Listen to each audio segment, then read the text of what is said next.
a lot of job on the ground, right? So, Mommy, we thank you. I will pray may God continue to increase you and give you more strength in the name of Jesus. So, without wasting time, I will want to invite our lead facilitator, Mr. Israel Elijah, to just give us a brief intro on the program, the idea that bettered this program, so that you know where this idea is coming from, and it brings us to this stage and take us forward where we are looking at tomorrow. So, Mr. Israel Elijah, you are welcome. Come and give us your opening remark, please. Thank you. Let's give him a round of applause. Thank you. Thank you as well.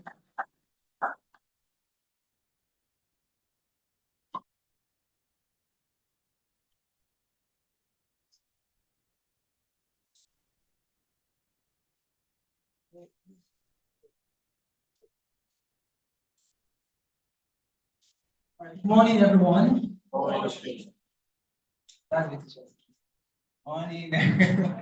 All right, so it's very great and awesome to have everyone who's gathered here to learn, to connect, and to do great things together. We sincerely apologize for the delays and all that. I think even some of our guests are going to teach you some lessons to us today as we on the way. A lot of teachers are connecting both physically and online. Can I just see someone? So, don't worry, sir, please. Oh, sorry about it. All right, so good to have everyone gathered. So I'm just going to walk through a few things just to set the stage for what we're expected to have here today. Firstly, it will have been so nice if we get to even know our names and get to know who is sitting right next to us. So I don't know, maybe you've not asked the person next to you what the name is. Though we've had a lot of time here, yeah. But let's try that. Let's try that. Maybe someone at the back, someone at the front, something like that. I know some people you already know yourself. Those that don't know, let us try and do some few seconds of connection.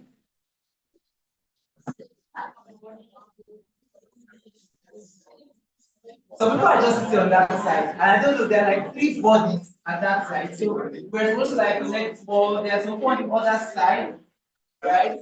Someone on the other side of the room who knows who you are connecting with today. All right. Let's let me know what's going on.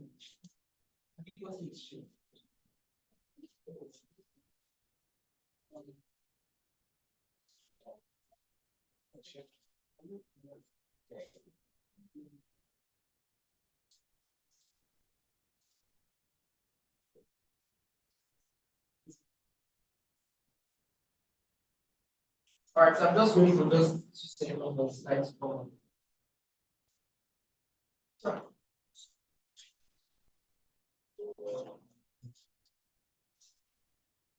So my name is Elijah Israel. A couple of us probably know welcome, sir.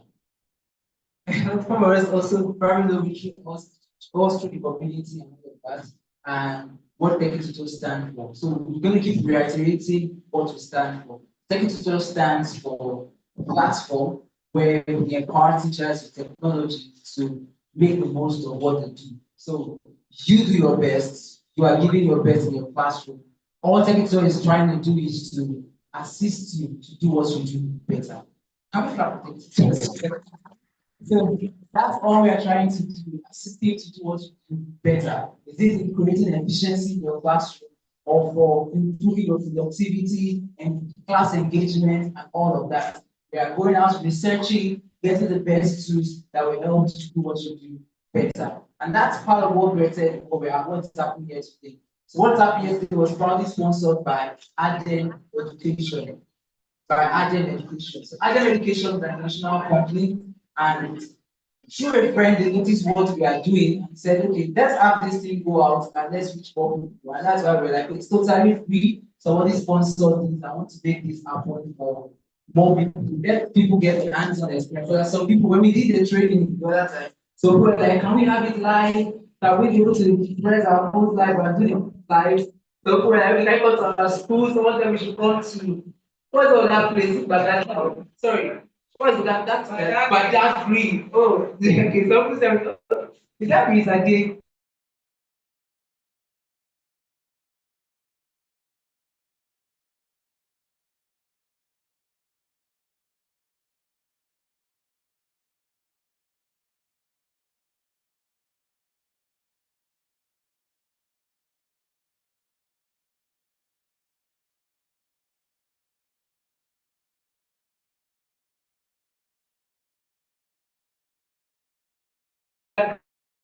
Start phase. No problem. All right, why is like let's come first? Because I wanted us to scan the first page. All right, so you can let's scan the first page.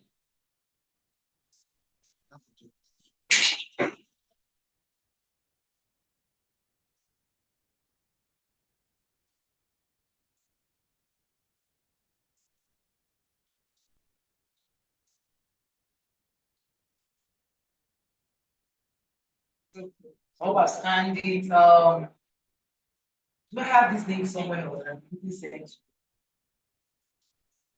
that some people are on the group, I just want to get the link. If you're on the group, you got the link, you can copy it and share it on the community.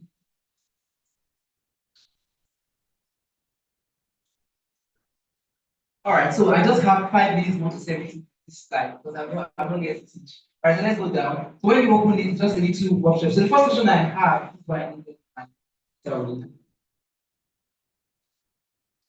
The computer.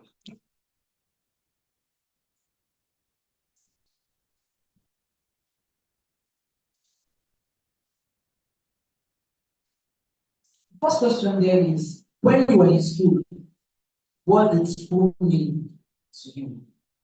I want us to just quickly have a quick reflection on that. When you were in school, what did school mean to you?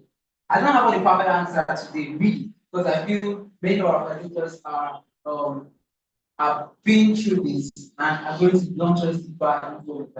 But when you were in school, I want us to answer this question. Those of us that probably were in school in the junior age, probably quite earlier before that, what does school mean to you? How would you define school? I think the next question I will ask that follow up that is how do your students right now define school? What does school actually mean to them?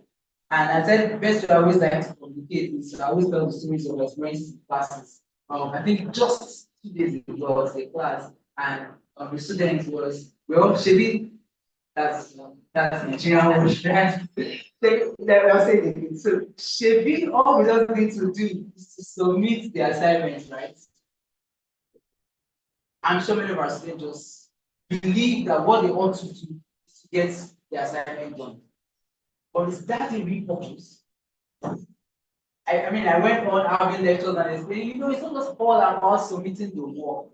It's about you learning while doing the work. And you know why that's very important? Because we're in the age right now where AI do the work. So do they need to learn the work again? So they're probably not going to learn in the whole process. They're only going to have to create an essay, thank you, copy, paste, create an essay, give it back to us, and I've done the work. And as a teacher, you'll be like, oh, and funny enough, I think I did a project work with a student, and one of the best projects, that lady told me, that girl told me she used Copilot also. Well, I felt like if you can come up with something excellent like this, means we should at least access. So I gave her one of the best class, but she used AI. But she understand what the process, that was assessed her. She actually did. Well, I think I'm going to end myself for the next time. All right, so the reality of the numbers don't lie. So that's I just grab this. There are a few numbers I want to focus. Now our education system today, we actually graduate at least 600,000 students and every year to job markets. And as of 2024, it was estimated that about 90,000 jobs are actually made available every year. And in Lagos, between October 2023 and March 2024, we had 22,630 openings were recorded. That's about 2,837 vacancies per month. Right. So this is math teacher, let's do the math. So that is 600 to 1,000 ratio. What's the percentage there? 600,000 to 1,000 ratio. What's percentage?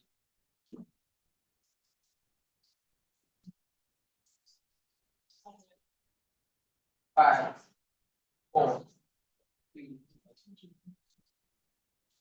2, 600,000 job vacancies. I mean, our graduates comes out every year, and we have 100,000 job opening on the list. So how many percent is that? That's 1/6, right? 1/6 is 20 point 20. Sorry, less than 20. So that's 18.33. For power calculator, nobody goes it out. Let's get the basic out. All right, so let's move on. All right, next slide. What we are the gold system.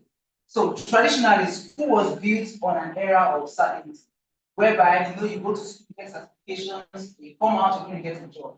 That was the system right there, right? But right now, okay, so the world is no longer run on that, right? It is designed, that was the school system that was designed for what we call the industrial age. I believe many of us understand the industrial age. Industrial age was where we just have to like, one of my leaders there will tell us, this will be set ourselves, share the classroom.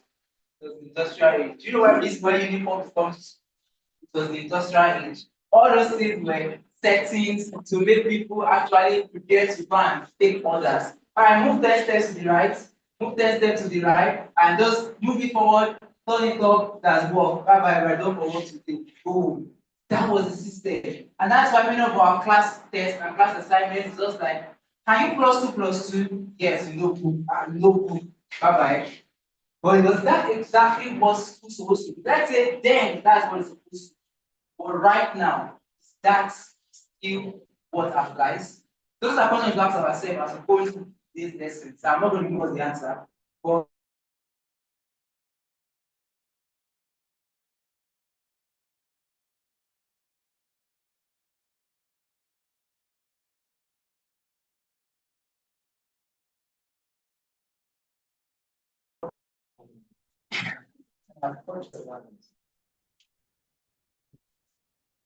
I just I think it's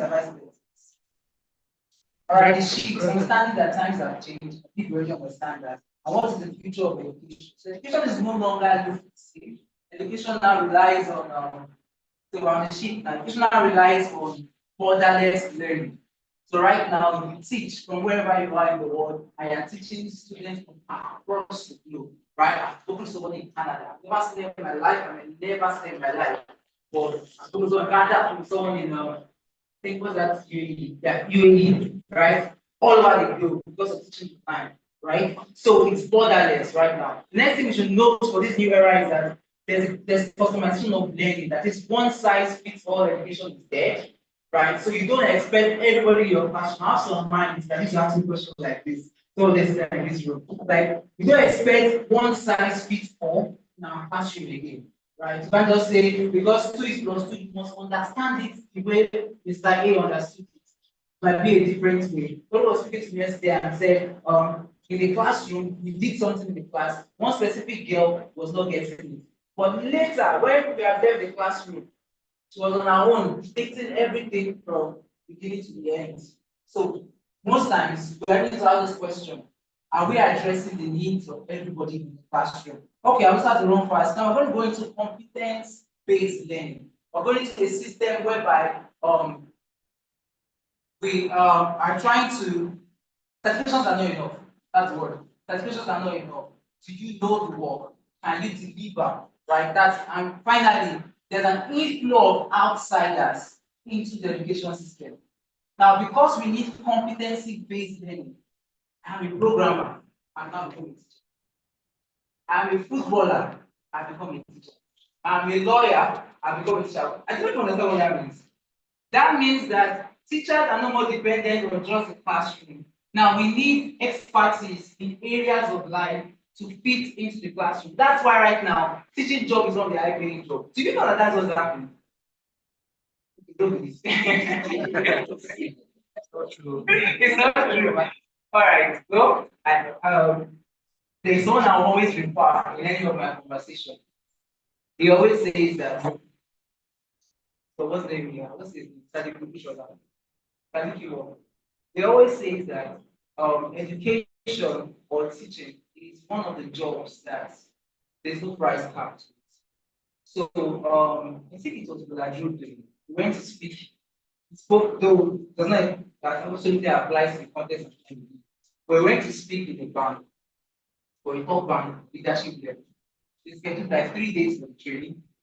They gave him like a lot of more hours to lecture the what do they call them? The cleaners, like people on the you have different levels, right? So on a national level. So the one level they gave him so much time to lecture them, and they gave him so much less money to lecture them. I don't even understand what I just said.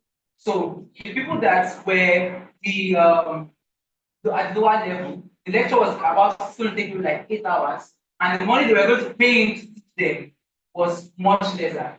Then he was going to lecture people on the higher level, and what they were going to pay him was like 2x the money, right? So in that context, there's difference why they mentioned that. They mentioned it was as regard um the communication of knowledge. The what I want to put in this context is that that same thing you are teaching in your class that is earning you maybe 2,000 naira per hour. You can also teach it again and earn you 20,000 naira per hour. The same thing, meaning that there's no really a price cap to the knowledge that I'm communicating. So this training I'm doing right now might be free.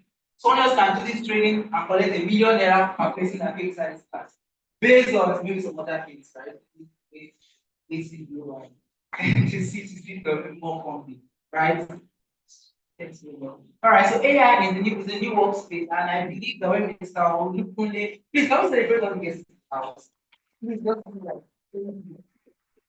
I believe that when Mr. Olukunle comes up, he's going to do justice to that. And the new world of work, as I said, work has gone borderless. I have a friend that works 9 to 5 for UK or US rather, but she's actually in Nigeria, which is actually 2 p.m.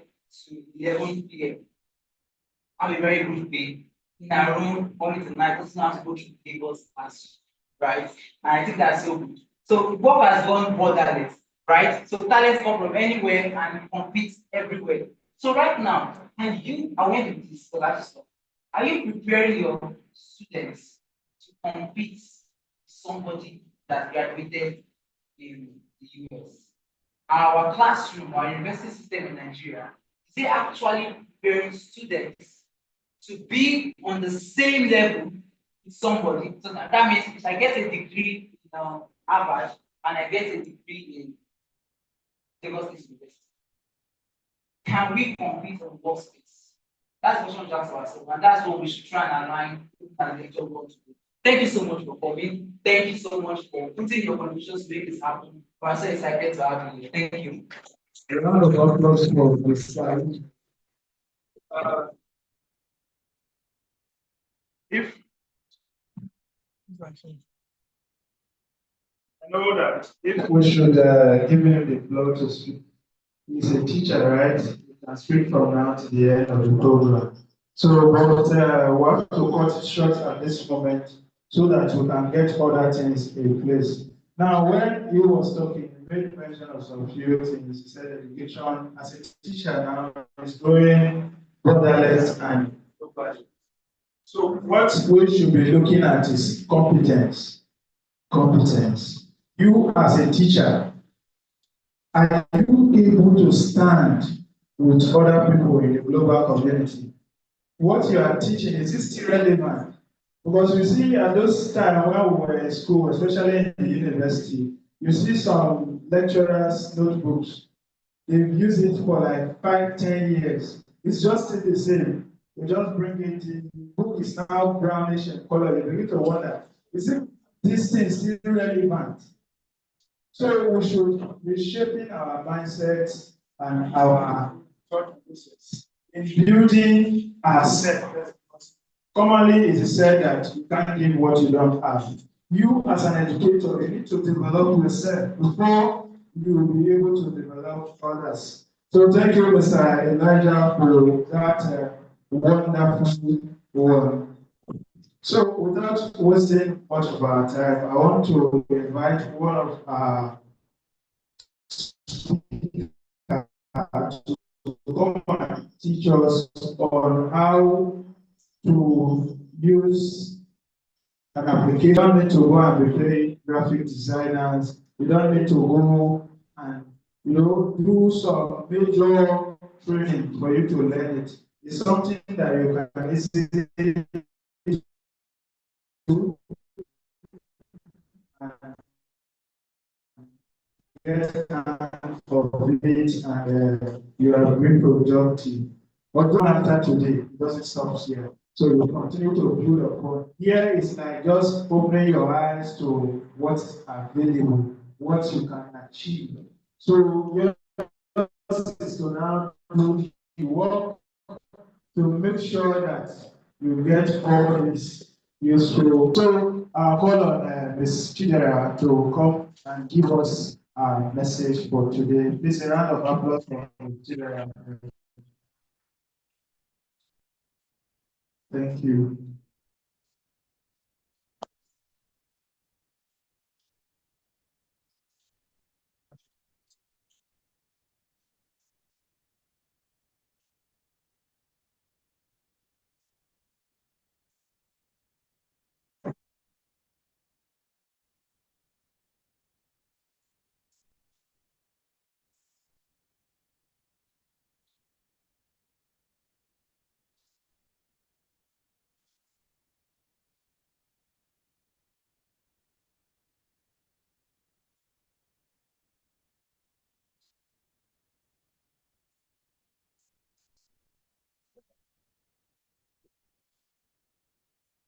That's what they.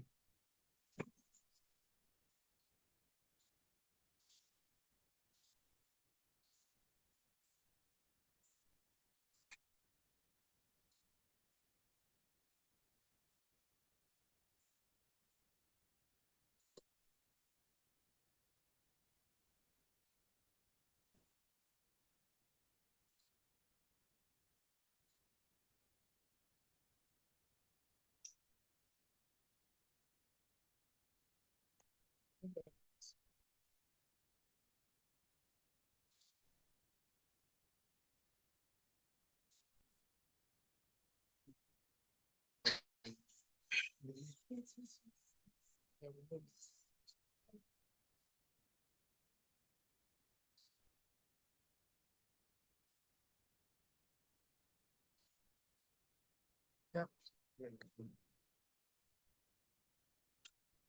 Thank you.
Good morning, everybody. Sorry for today. My name is Chidera Williams, and I'm here to educate us a little bit on Canva and how we can use it in our classes and for our students. Canva is one of the best and the easiest to use digital content creation tools. Making slides, presentations, flyers, and it's very, very easy to not have to use Figma, Photoshop, or anything. Very, one of the easiest designing tools. And what we're focusing today is how educators can use it for the benefits of their classrooms. Thank you. So Today we will explore Canva's core skills that help educators design and use some materials in minutes, even if you've never used design software before. Like I said, this is something that can easily use under 5 minutes if you apply the knowledge you have for it very, very well. So one of the tools we're talking about today is the templates. You don't have to have the previous ideas, as long as you know what prompts to use. If you're trying to make an educational poster, you just go to the template section for the Canva. Just go to the, now this is the interface for Canva. And now you want to get templates for your educational poster. Canva. Once you get a template, and you're trying to make an educational poster, probably for something to take your students in the classroom. So you find the right prompts to design in here, and make sure that it's not just hundreds, a lot of templates for you to use, and it depends on you to choose the one that best suits you.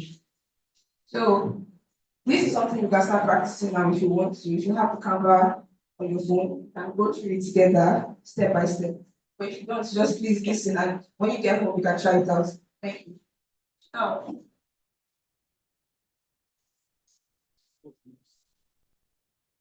Now, go here to search for educational poster.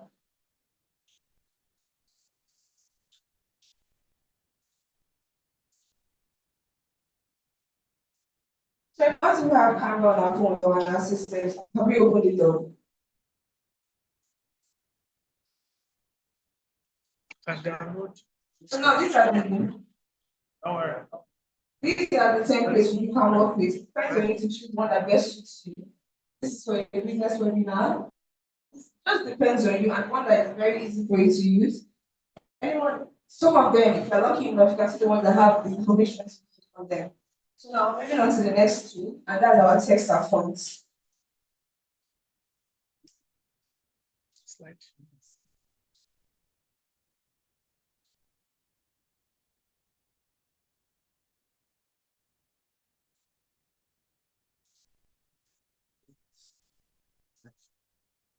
That's it.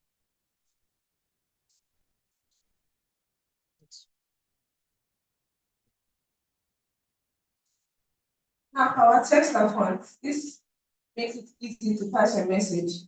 If you're trying to make, let me debate a little bit from what we are doing here. If you're trying to make a birthday invitation card, you have to find a font that is very, very much appealing to the eye.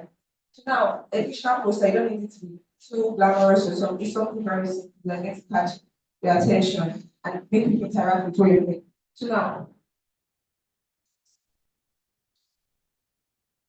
I can see now, fonts and textiles can make the materials more engaging and readable.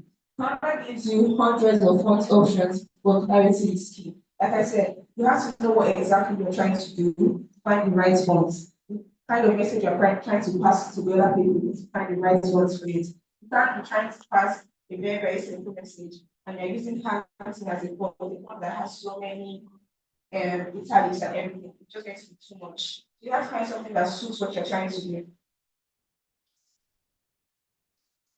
And now the next two elements and graphics. I don't know if you can go to the the Canva interface so you can actually see how it actually works. Now, this element here, you're trying to work on, let me say, you're trying to make a poster too, and you're trying to make it the icons. Like you're trying to pass a message about Canva to people.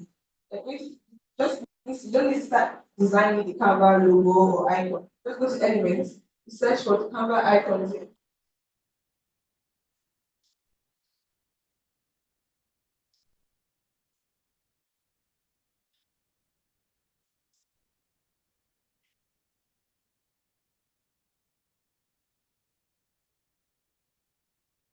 Search for the Canva icon here and find one that best suits what you're trying to do. So I hope you're following. Okay, thank you. Now, this anyone that suits you, anyone you think is best for what you're doing. And one thing we need to understand is that we have to create, we have in a poster you're trying to create, a flyer, whatever project you're trying to create, it needs to be a color theme. You can't be using black for the font and the background color is yellow, and then your icon is green, it's going to make it way too much. You need to find a color theme, if it's green, white, green, yellow, or just purple, or any color, but not something that is your poster or wherever it becomes very, very loud that people get distracted and just design, but then they're not getting any information from it.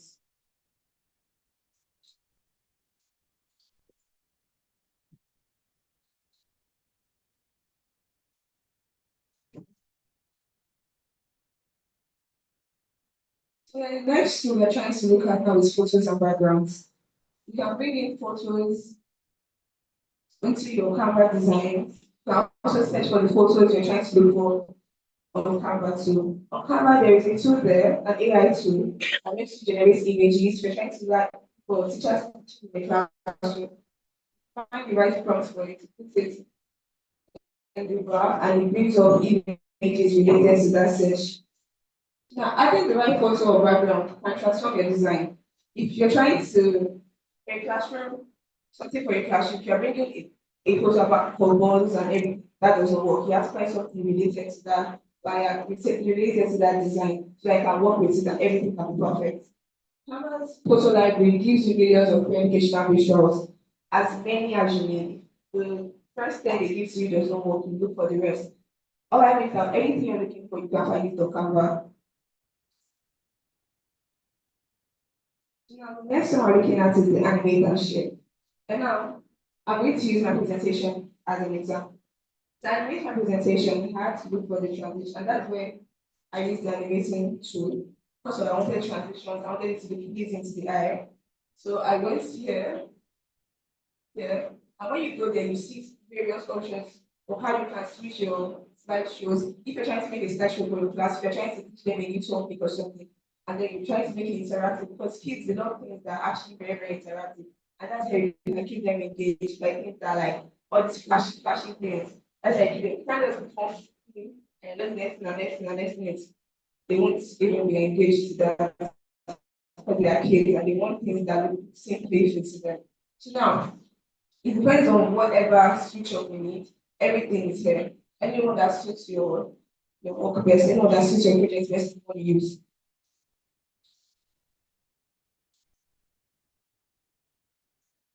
When your design, when your design is ready, you can animate slides or share them digitally, no need for PowerPoint. You don't need to do anything to PowerPoint, but you get slides or get one big glamorous transition or something. Everything can be done on Canva. Everything for designing, as simple as you need it to be, is on Canva. And it's very, very, I mean, I just started using Canva 2 months ago and I was able to do this. And I'm able to do numerous designs on Canva. To wrap up, create, share, and inspire. Every teacher is a creator. Even if you don't have an idea of design, you can still create. You create in our classrooms, you're creating things to teach your students. You can still create posters, flyers, slideshows, presentations to keep them engaged. And I hope we actually do this in our classrooms and engage our students more. Thank you very much.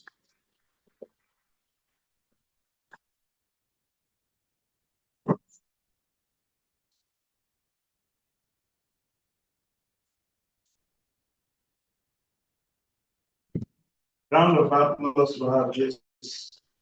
Yes, yeah. Some of us went to Canva before. Let's start. Don't know Canva. You're using Canva live. You are saying it. You don't clap. Please clap. You know, Canva is one beautiful tool that you don't need to be a tech savvy to know how to use it. I remember those days while I was doing my NYSC, we belonged to one CDS group, STG, right? So we went out for a training in a school. Then they were doing some other teaching. When I went to teach, eventually I became a student. That was when they taught us Canva and how to use it. I was just listening and looking while she was teaching. Me, I was supposed to be a teacher. I was operating it on my phone. And eventually, after the whole event, I went home. I began to practice with Canva. And today, give me any design, I'll pull it up for you. Right? So Canva is a beautiful tool. You don't need to be a graphic designer. There are some small things like those of us that sell small shops, sell things. You can just go there, put up a design. The beautiful thing is that it has template already, so you can just pull up a template and you create a design. I know that if you are a designer here, you'll be saying that this man wants to pull out of business. There's a work coming for you, don't worry. When they get to the technical aspect, big one, something like this now, you can easily design it with Canva, right? But when you want to print it, can you print on Canva? No, you need a printer. Your work is coming, so we're not taking you out of business. I don't know if some of us have any questions that you want to ask on the usage of the application or any question at all. Do we have maybe one or two persons? Please let me pass the mic. Yes.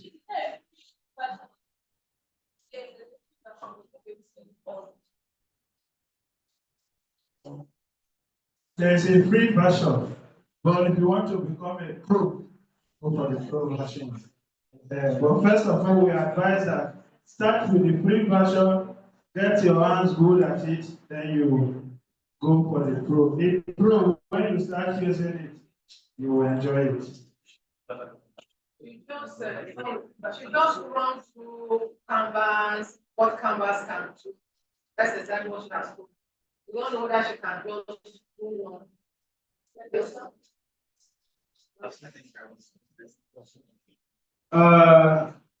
Well, it's supposed to be hands-on training, right?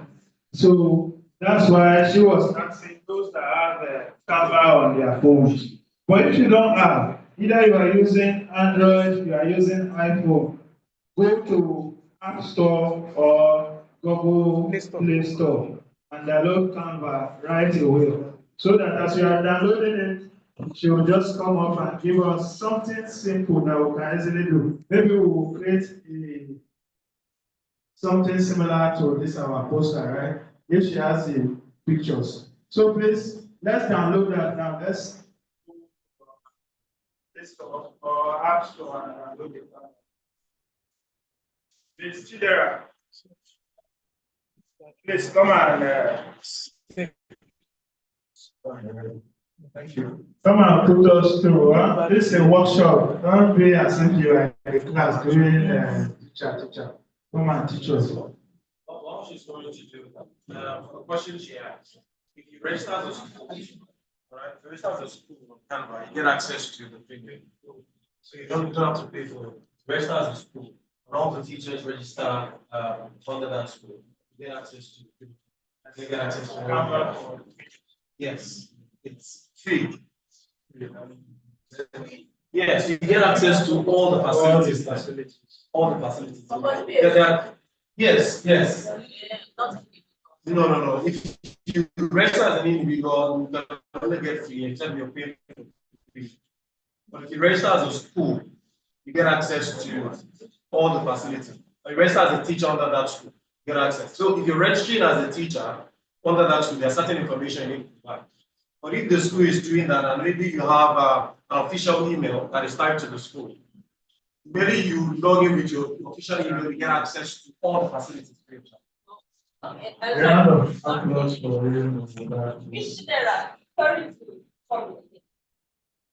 the implementation, so at the end I can make everything like that, like you show like all the transition.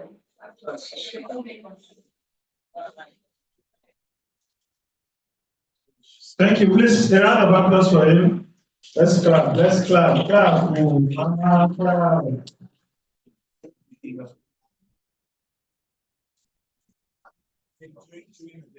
Yes,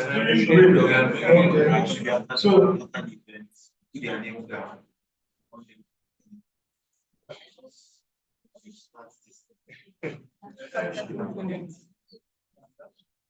So now, we are trying to beat time, right? So that we will not cause other people on their schedule. What we're going to happen is, during break or by the end of the program, we will meet together with Ms. Chidera and some other people on the team so that they can put us through and we can take it up from there, maybe online and on site as the case may be, so that other people can call and give us their special dish for today. A round of applause for Ms. Chidera again.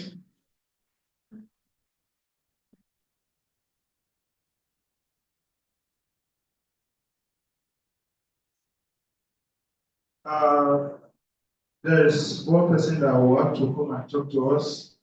He is an EdTech entrepreneur, a passionate advocate for putting in classroom. He is the founder of LearnLab, a teacher and student hub for exploring educational technologies and service. As an AI in education trainer who has helped train thousands of teachers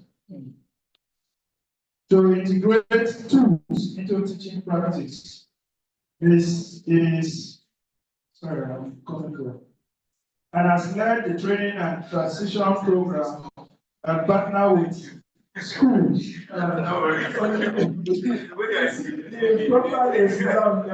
So it is no other person than Mr. Olakule Oluwatosin. Welcome, sir. So I'm going to take, how many minutes to answer? That's right, answer. 20. I was 20 minutes. 40 minutes. 40 minutes. Oh, okay. So I'm going to do like 20 minutes for him, and then I'll try to do 20 minutes. So that will switch. Yeah. All right. Thank you very much. Good morning, everyone. My name is Oluwatosin. Thank you to have you around. Mr. Israel, thank you for the privilege and for the opportunity to stand here. I am the founder of LearnLab. I started about a year ago.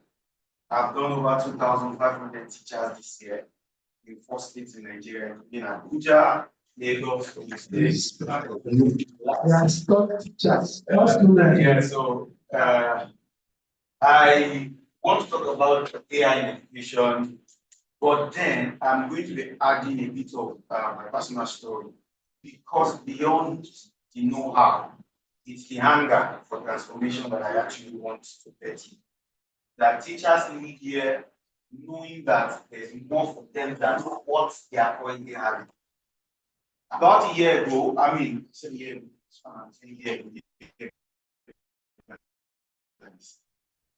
a few years ago, I was here in diaspora now. Overnight, I taught Canada and US. I was in a classroom, I started with 5,000, and moved tax and everything. I'm going with around 38,000. Then I moved to Lagos. My first salary in Lagos was 70,000. No tax was removed, glory to God about that. Then I thought I had arrived because 45 to 70, that's a milestone, you know. And then I got another job after that, 100,000 naira, right? That's another big one. I'm like, one of the popular schools in Lagos, I will not mention it. They have 7 branches in Lagos now. Yes, don't worry about it. Don't mention, don't do that. All right, so I worked with them, earning the 100,000 naira, but there was something in me that wanted more.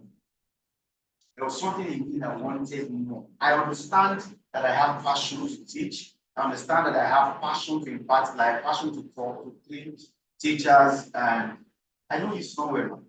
Hello. Oh, okay. Good to have you around. Thank you. So I understand that passion, but then I believed that there was room for teachers. When I was in that school, I guessed where I was going. So they say fake it to make it. But I wasn't faking it. I was too sure there was more in this teaching thing than what we had. I'm telling you, I was too sure. In fact, when I was leaving that school, I was getting 4 times what they were paying me in that school. They were not going to negotiate with me because what I was going to offer, call for them, even the head of school were very close. You know the HM, she told me her salary, and I knew that I could not settle down for that. So teaching now for me is if I want to enter a classroom to help the school and not because I'm surviving. And that is what AI has come to do for us. It's moving us out of survival mode into creativity. According to John Gattu, he said that the modern education moved from the industrial age where they give instruction to creativity, ability to think, ability to impart knowledge in a different way. All right, so I saw an opportunity in AI. I'm still saying my story. I saw an opportunity in AI, and then I leveraged it. I started learning as many tools I could learn relating to education. I learned as many. As many. And when I was learning them, I was demonstrating them, putting them on social media. I'm going to ask you to connect with me on social media. Yes. Putting them on social media for free, teaching people for free what I do because I saw this as an opportunity. Wow. So I started putting out for free, and then one day a company in US called GMI reached out to me and said, we love what you are doing. And we want, you know GMI, right? I'm going to talk about them as one of the tools that we teach. We started and said, we want you to work with us. That was my exit out of the 4 walls of the classroom. He said, what are you doing right now? I said, I'm about to resign from where I was working. We sealed the contract for 4 months, and in 4 months, I flew everywhere for them. Talking about GMind AI. After that, working for GMind, a company in London, GAFI, Global Alliance for Artificial Intelligence, reached out, for an opportunity. I applied. Today, I'm a Global AI delegate, GAFI, right here in Nigeria. Do you know all of these things happened because I decided that I was not going to be a regular kind of teacher. So no matter what I teach you to do, there will be a decision.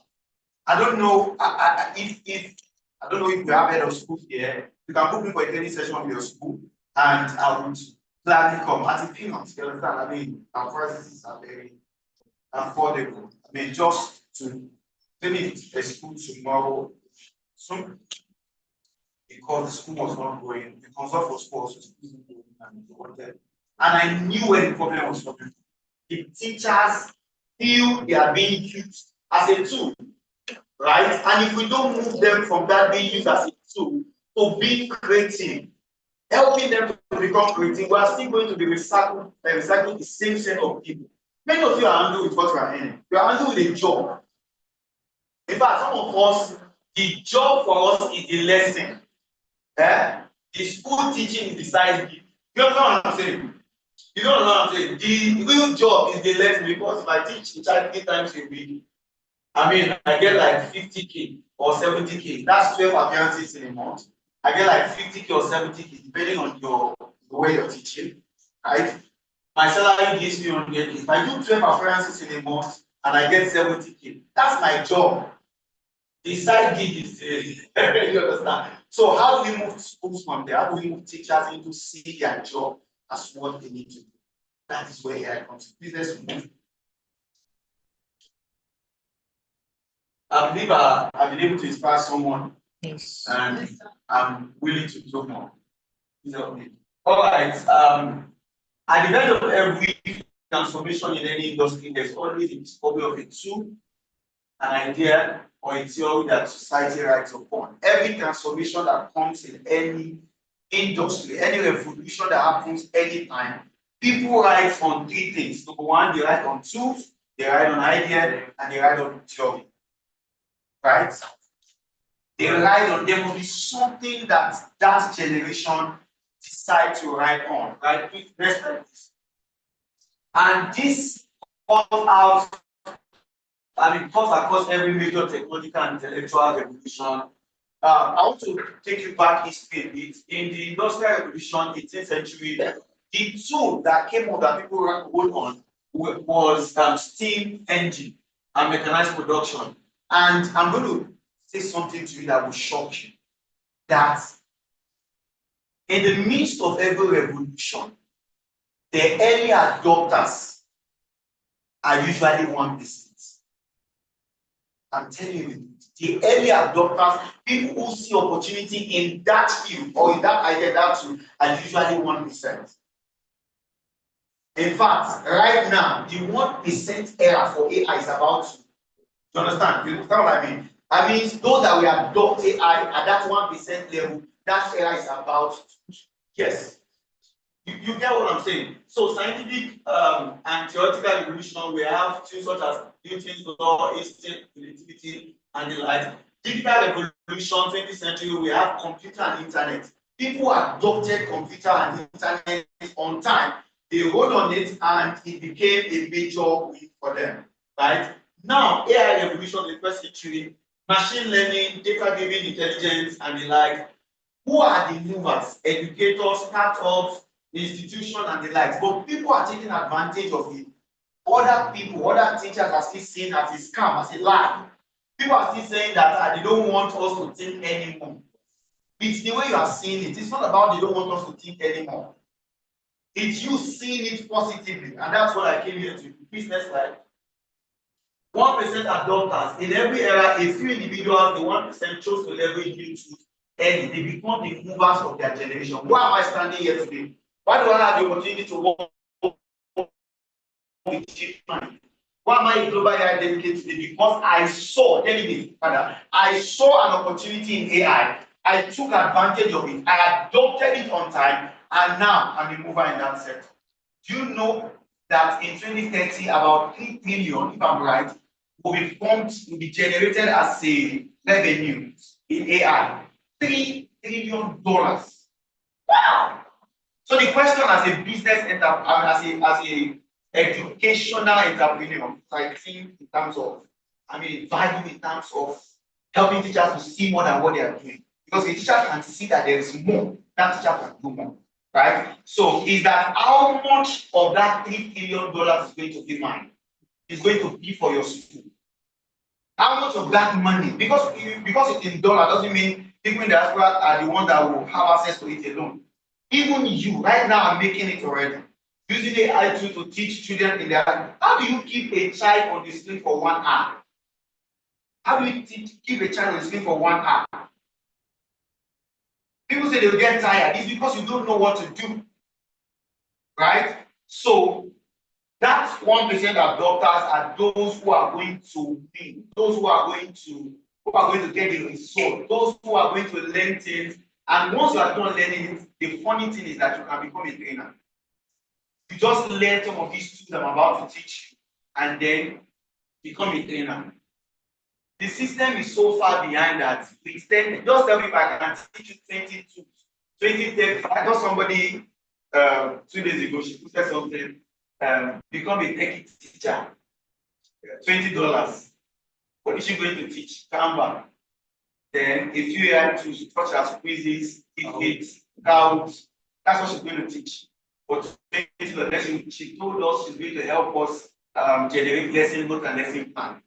If you give me time, I will teach you everything here. And I have a platform where I do that. Just for free, but not entirely. Not entirely free. All right. So beyond my other money I make every month, I take people to that. All right. So now, why is AI in education very important? The foundation for any innovation, especially in the educational sector, is premised on learning. Why are we innovating? Why are we inventing? It is because we want to improve upon learning, right? We want our children to become better. We want teachers to deliver their lesson better. It's on learning, right? I did a course from UNESCO MG. I did a course, and I found out that there are 4 pillars of learning in that course, which is attention, engagement, feedback, and consolidation. I'm not talking about AI because I'm laying a foundation. That the reason why you want to use AI is because of learning, right? So attention is now, it's no longer about hello children, how are you today? You understand the way we used to dance in the. It's no longer about that because those children are looking at you and they're like, can you just get out of my face. You don't understand what I'm saying? They are just looking at me because to get their attention, they have a lot of things getting their attention at home. Games, tools, different kind of things, gamification, and then we finish. We're like, hello to them. What did you do yesterday? You know those kind of things. Before I left that school, I did something. The normal kind of spelling is we give them spelling words, and then we tell them to go memorize it, come back, and then they are like, so please, education, E, D, U, you understand that stuff. I use a tool that can, what's called scramble word. Yes, I use a tool, and then I file them up. They were about 15. If they are too much in your class, put them into groups of 5 or 3. I file them up, and then what I did was that I don't know if I still have the video. I'll show you. Maybe if you want, I'll show you. I use a tool, then I scramble the word, and I told them to scramble it, right? So what they will do is that they click on the sound button, that will pronounce the word education. So the child is supposed to arrange the word, right? Like that. I used it when I did a short video of that. I sent to the parent platform. The owner of the school saw it. Took that video, sent it to the 7 branches, and said, I want this replicated everywhere. Parents were calling me. They were like, I didn't see the face of my boy. I didn't see the face of my boy. I didn't see this. They were calling me. I moved from the regular kind of, you understand, spelling, to an innovative kind using AI tool. That's what school is becoming, attention. Then the second one is engagement. How do you engage them, right? How do you keep them busy in class? Then the third is feedback. I know where we reach. Many of us we did was that write a letter on how you spent your last holiday. They are bored. They are tired. Feedback doesn't have to be by writing alone. Why don't you make them talk? Do a short video. Tell me, express yourself, because you understand what I'm saying? Sit in front of the camera with parental consent. Let them express out. Because many of them, truth be told, they are not good at composing themselves when it comes to writing. But there is a tool that can pick their voice, pick their video, and or transcribe it into what. Do you understand what I'm saying? We keep beating them for not being able to write. Am I saying they shouldn't write? No. The goal is to make them write better, right? But right now they don't know how to. While we're trying to make them write better, let us come up with tools, technology to make them be. So engagement shouldn't just be about write. Many of us still give assignments with write or solve. Meanwhile, we have tools that you can get quizzes, generate the link, send to the parents at home. While at home, they can do the assignment, they can submit it, they can grade it immediately. No issue. You understand what I'm saying? It's not just about writing, giving them quizzes, for example. I started mentioning some of those because I don't know how long. Quiz, for example, will help you generate quiz. Anytime, any number of quiz, and you will be able to send it to parents. Parents will engage their children at home, and then they get. Okay, let me talk about one more. Consolidation is how to make them remember, how to help auditory learners and visual learners. There's a tool called Suno. How many of us are familiar with Suno? Oh, wait, 1, 2, 3, 4. All right. There's a tool called Suno. Do you know Suno is a free AI music tool, tool that can help you generate songs? So instead of generating songs, you know what I did for teachers? I told them, lesson notes, carry your lesson notes, upload it on Suno, let it turn it into a music. There are students in your class that they don't know how to find verbs, but tell them to sing, give me one song. Give me, you people, me and the pastor, I don't know too much of all of those. Seriously, I'm sorry. I don't know many circular songs. So please just help me with one. If you tell them to sing, no, man. I'm talking about circular songs, like the artists, all these musicians. Help me now. I'm not supposed to be the one. People, you are too innocent.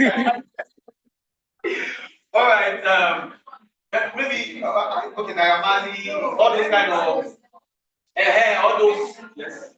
All right. All right. So what I did, okay, this is Suno. So what I did was that I uploaded the notes. Many of them they know how to sing most of these circular songs. They remember song. So imagine I want to teach verbs on Monday. On Friday, as a teacher, I uploaded my note, my lesson note into Suno, and I send it to the parent platform. Please make your children listen to this.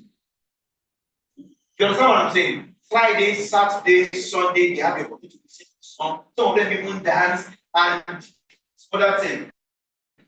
When I'm done on Monday, the first question is not, are you familiar with them? Are they familiar with them now? Yes, because they listen to it.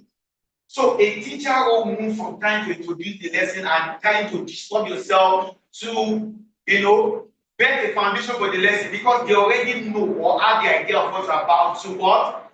Teach them. So what you are doing is that you are reinforcing knowledge, not introducing knowledge.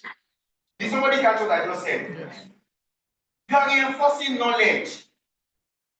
Another tool is, how many of us are familiar with Google Image Effects? Google Image Effects is a tool that can help you generate images. And then once you generate the images on web, then you use, there's this AI, IO AI. Or I'm looking at that AI that can convert images into video. Right? God can also do that. So you use maybe after this training, I can connect, I can put you to some of these things because I know I cannot do them in 40 minutes.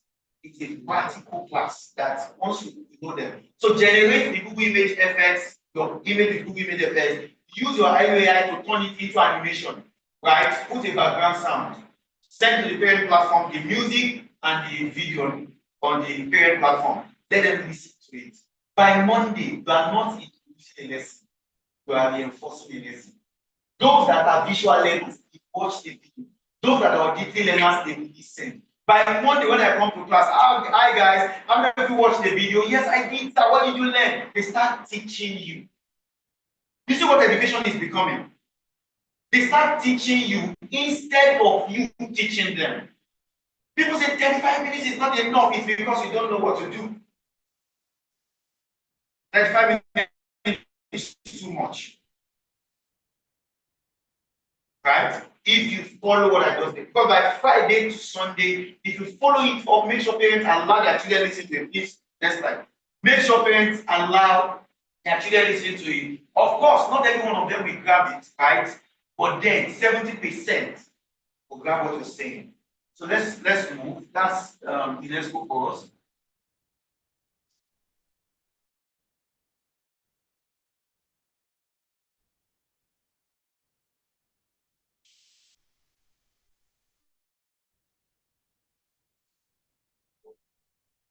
We become good by BBC. Many of us were good at what we do, but nobody knows. If I come into your school and ask who is the best teacher in this school, they'll point to you. But who else knows? Do you know there's something I'm currently doing now? I'm teaching math online. I mean for free. I have a video here. You know math? I have, let me just show you one of my videos.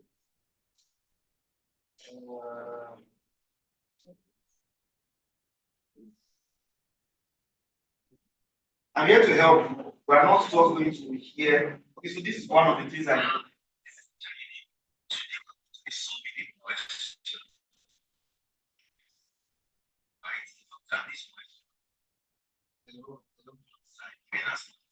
So this is what I'm putting my skills to. I'm teaching this for free. I'm giving myself discipline. You understand? Because it's not just enough that you know what you do. You must be able to give it out to people and let them pay for it. What they are paying you in your school is say 100K, but there are people in diaspora, there are people out there that can give you 10 times what you are paying that amount. Is it for you to leave the classroom? No. Some of us are called into the classroom, right? But just to make sure there is more for you. Okay, so what is AI? AI is built on human-like intelligence. We all know this. That's why the title of my training is moving from knowledge into decision, doing it. All right. So when AI is built and put into an environment, the ability of the AI to adapt to environment is called right. So many of us feel AI is a witch. It's not a witch, right? It's not a witch. What happens is that a lot of data has been fed into your large language model, right? And then you ask questions based on what data has been fed into it, and then it gives you back your feedback, right? If you ask something that has not been fed, okay, LLM, example of LLM is your ChatGPT, your Gemini, and they are called large language model, right? And they are fed with enough data.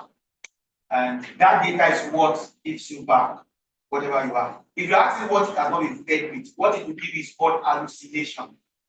It will try to act as if it knows what you are asking, but that is not the correct thing to give. All right, so that's just what you should know about AI, right? Next slide. Now, I want us to imagine an AI-driven classroom, and what I'm about to say with this first one will shock you. Predictive analytics and decision making.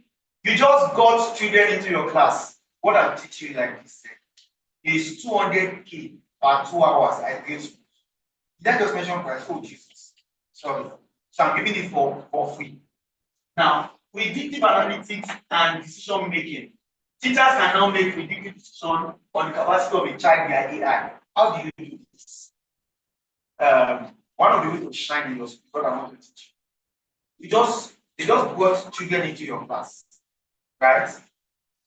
And you don't know the capacity of that child. So what do? Get all the past record of that child, all the child results from maybe the child is year 4 now. You don't even know how to engage the child. Many people just assume we know. But we must work based on data because data is life. So I'm going to get all the past results of that child, right? Upload it into a large language model, right? Whether it's ChatGPT, your paid version, or upload it and then prompt it. Study this child results. Help me understand the child weakness and strengths and where me as a teacher is supposed to work on. You understand what I'm saying? Upload the results. What the AI will do is that it will study all the results of that child from whatever age or whatever class you treated and you treat that knowledge. And it will help you analyze the result of that child. It will help you understand how the child likes, the strength of that child in terms of subjects. It will help you understand a lot of things. And then it gives you the result. With that result, you can now make informed decisions on the style of teaching, on where to pay attention. Maybe the child is already good in math, okay, I think I need to pay attention on the English language. Imagine you are sitting in front of your HM and you're like, what are we going to do with this child? And you say, well, I did a field study and based on my analysis, I was able to realize that this child, nobody is immune to excellence. As you are speaking, they are listening to you. They are listening to you. Imagine the parents of the child come for PTA and you are talking like this. I studied the child, I did a lot of analysis on his result, and I was able to conclude that this, that. The parent is looking at you and saying, even me will get child. I don't know all of this. You see what AI is helping us to? Help us think beyond the normal thing. So I have 15 learners in my class. I already know the different strengths of every one of them just in one day. By uploading their results and analyzing. Of course, we know that data can be manipulated in terms of some of the scores that the teachers might have given the learners may be false. But at least it will give us an idea of where we are going with the child, right? Think about this. Think about schools doing this. Think about the fact that I'm currently building something. I'm not going to tell you what I'm building using AI. Like I want to teach in class and I want to be able to understand a lot of things about my children. So I'm building something that immediately you give me a child, I just need to put that child details into the system. And guess what? It will give me everything I need to know about that child. If the parents can be sincere with me, if they can fill in the data right, it will give me everything I know. So schools will not be difficult anymore. Right? So let's move on. Smart lesson planning and assessment tool. Teachers use AI to generate lesson notes. Let's try DFID. Please, you can connect this. How many of us are familiar with DFID? 616. Yes. So I'll just move into the practical session, teach you. Let's try DFID.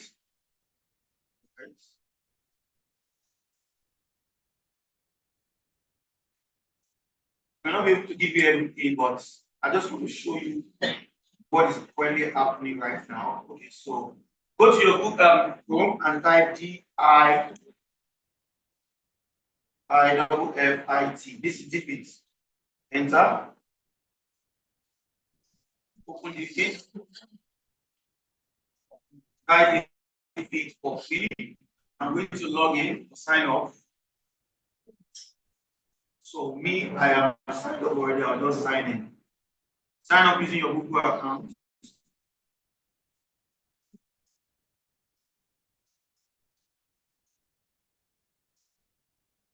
Now give me a topic, any topic, in any subject.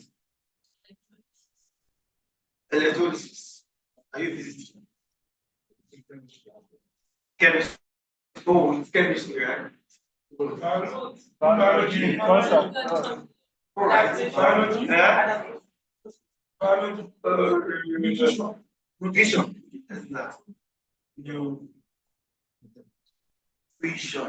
All right. So choose your grade. Choose your grade. What grade are you teaching? Let's say grade 5. Or yes, grade 5. I choose my grade. If you're on paid version, you can align it to any standard globally. But on free version, so we're going to click on create resource. You see what DFID will do.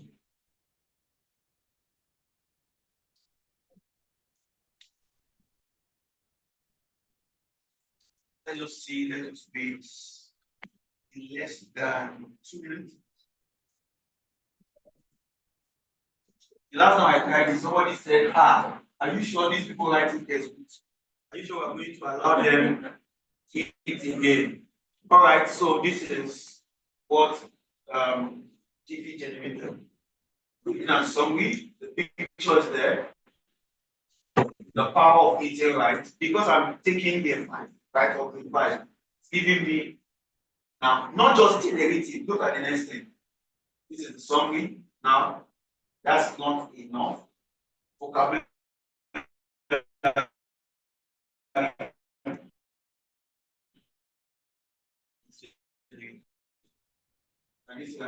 Generated, apart from multiple choice.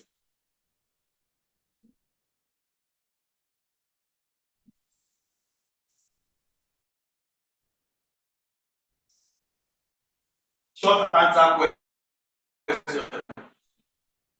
Yeah, that will make your children move. That's collaboration. That's collaboration. Thank you. Put together. I say, guys, think about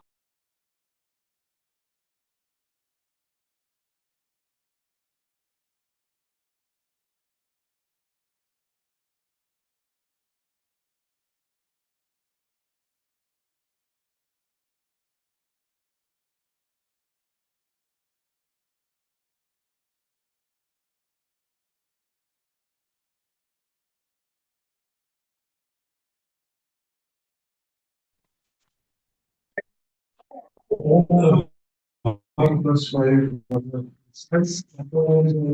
those of them that have hired GP before, I guess you're sending work. there's another one called PET. I did a short, PET. I did a short simulation. I did a short video of PET simulation. And those of us teaching Yeah, not right. sciences and like. So you open first, sign up. Okay. Once you're done signing up, go to stimulation, choose physics. I just want to show you a short sample, a short demo rather. And I want to teach. Just use phone for now.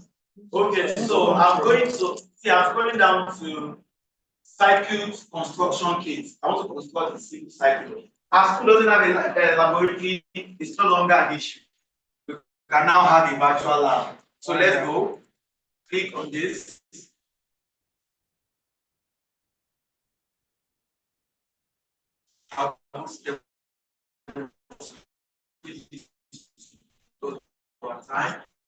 Go into lab. Go into lab. Go into lab. Battery. Can you guys see this? I'm bringing out another battery, right? I'm bringing out the wire. Okay. Let me bring out another wire. Okay. Let me put a switch. Let me put a switch. I think I need one more wire. Just a switch.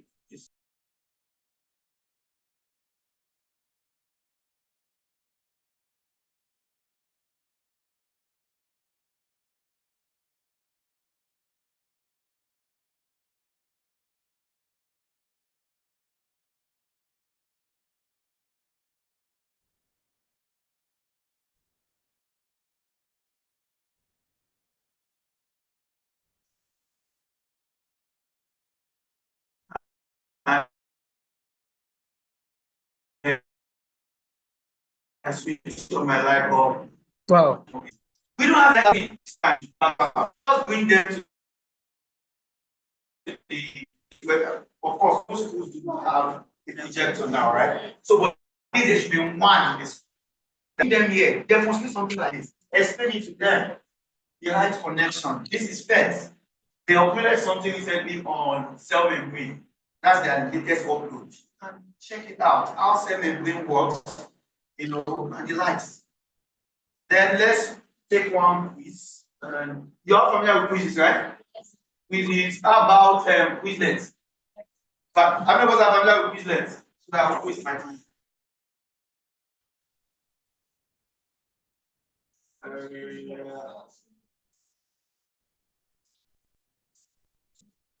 Okay.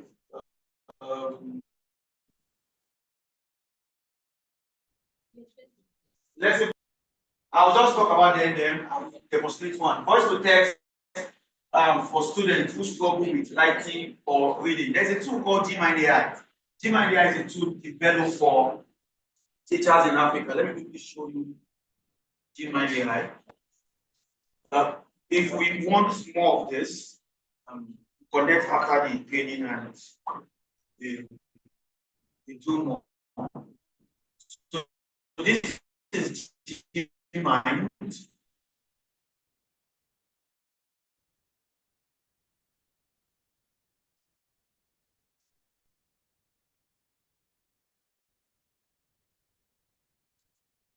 I'll show GMind.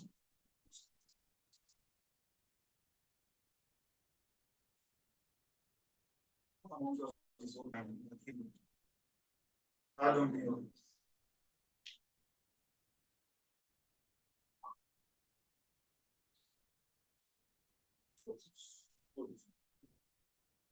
All right.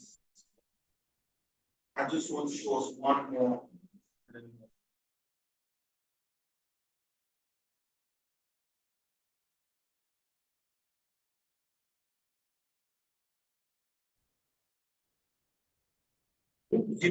I'm logging in or sign up using your account.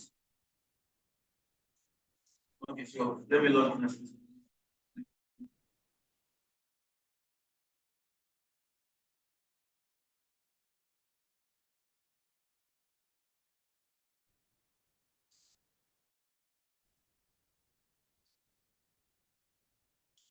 Okay, so this is my dashboard, and I have tools down there.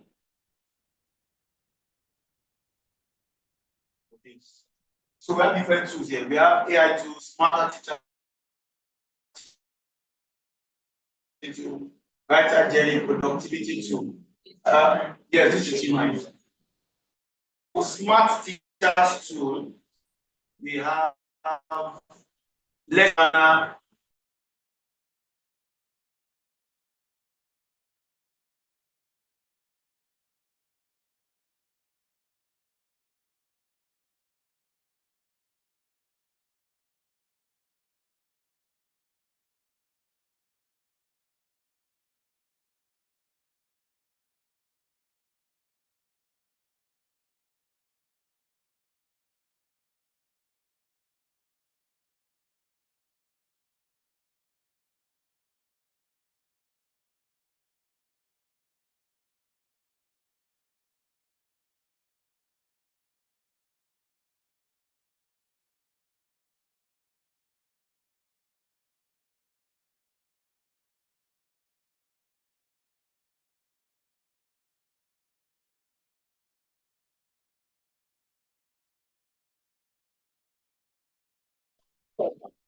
Something interesting. Fraction, wasting R. Then what does again? Roman numerals. Roman numerals. Okay, let's stop there. Then we move down and click on next. How many questions do I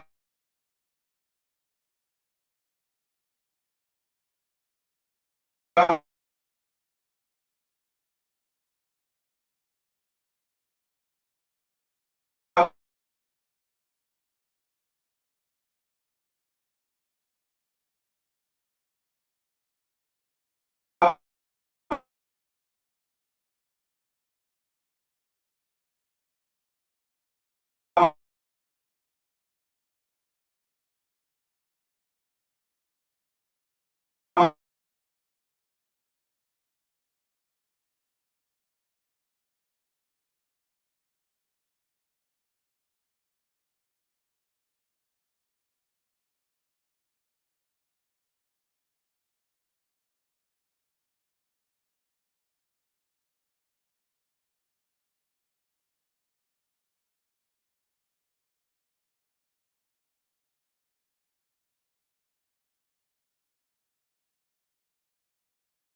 you just, can you speak or we should give you my?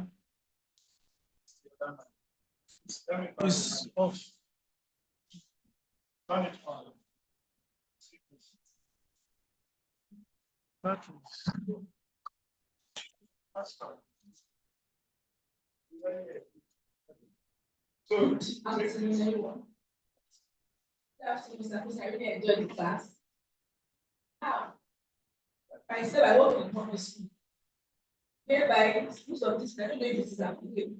Where I have like, I take ICT and I have like 80 students. If I want to get this, I have to jump. Sometimes I take over from this class. So how You and manage. this are really between us guys myself concern ICT teachers generally. That's How BMDS. do you use AI, especially when you don't have systems. Like Nigeria, that we're going to be having the exam next year. Or I mean, and we have like just two systems. Like school, I'm giving them practical I think special package. They talk it out. And also practical Excel and have like it's so like divide them into 4 groups. And before you have like let's say 2 periods, that's 2 periods. There's not enough time for the practical classes. There's not enough, you have a project, so there's not enough time. There's not enough to have time to get this. And it's really a concern. Thank you very much. This is your opportunity to shine. See it as an opportunity. I'm telling you. You have a laptop. You have a laptop. It's your opportunity to shine. Put them into groups, maybe 10, and do each maybe twice a week. Maybe 10, you understand? And whatever you are doing, you have to put yourself doing this. Push it out there. You are passing a message that even with limited resources, you are making an impact. I met Ezonofu. I don't know if you know Ezonofu. Yeah, that's Ezonofu. In Abuja, National Teacher of the Year. Do you know how that person starts? That guy started. I'm telling you, it's limited resources that he used. So if you can group them into maybe a group of 10, right? Bring them wherever you want to bring them. Attend to these 10, maybe on Monday. Attend to these 10 on Thursday. But my major concern is don't do it how it's do it, record yourself. That help everyone. Today, this is what we're going to do. Maybe you want to teach them something about what I just told you. Tell somebody to hold the camera. Leverage on that limited resources, right? And put it out there. TikTok can fly you this thing. I'm in a public school here and we don't have limited, we don't have enough resources. No, you cannot say that. I'm just saying, yes, I'm not saying that. You know, I'm in a government school now, I'm making use of what I have to. No, you are not begging for donation. You are not begging for donation, you are pushing yourself out there. You don't understand what I'm saying? Hey, how of you know teacher Chike? He's not in Lagos. He's in one bush somewhere. He's still there. He's still he got married. He's in one bush over there, and he's in a public school. And the whole world knows him. If there's enough, it's also in public school. It's an opportunity for you. Use that single laptop you have, right? Use it for them. Put them into groups. If all the ICT teachers, you guys, you are the only one, right? You have friends or something, maybe just do something, maybe ICT exploration day or something. Come up with an idea. Borrow laptops from your friends, right? Borrow laptops from your friends, bring about 5 or 6 laptops, bring it to school, record what you do, what you are doing, right? Tag people when you are posting it. Tag educational sector, education board, tag different people. They may not hear you on time, but one day they will hear you. That's how I started. So don't look at the limitation, don't look at the problem, look at what you can make out of that. That's what I just want. And let me look at it. I just have a question. When you talk about recording your classes. Now, in my school, there's a policy that the faces of learners must not go after consent. what do you now do in such a case? Okay. We get permission for the school I work for. We get permission. There's no house. In fact, any school that is doing that now, it's not ready to. Because yes, that's what I'm saying. Like we get consent. Because let me talk from school and aspect first. From the school angle, any school that wants to become physical now must be on social media. Yes. My company is currently managing a social media page for school in Lekki.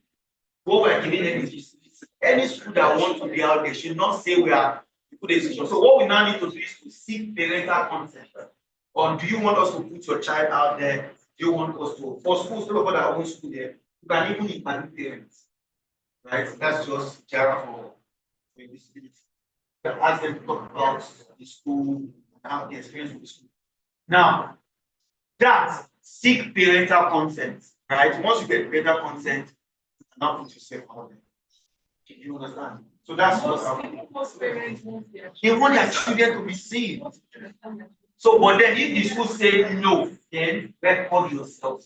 Let them be hearing the background there and what you are doing. There's this guy currently teaching math in Cuba on Facebook.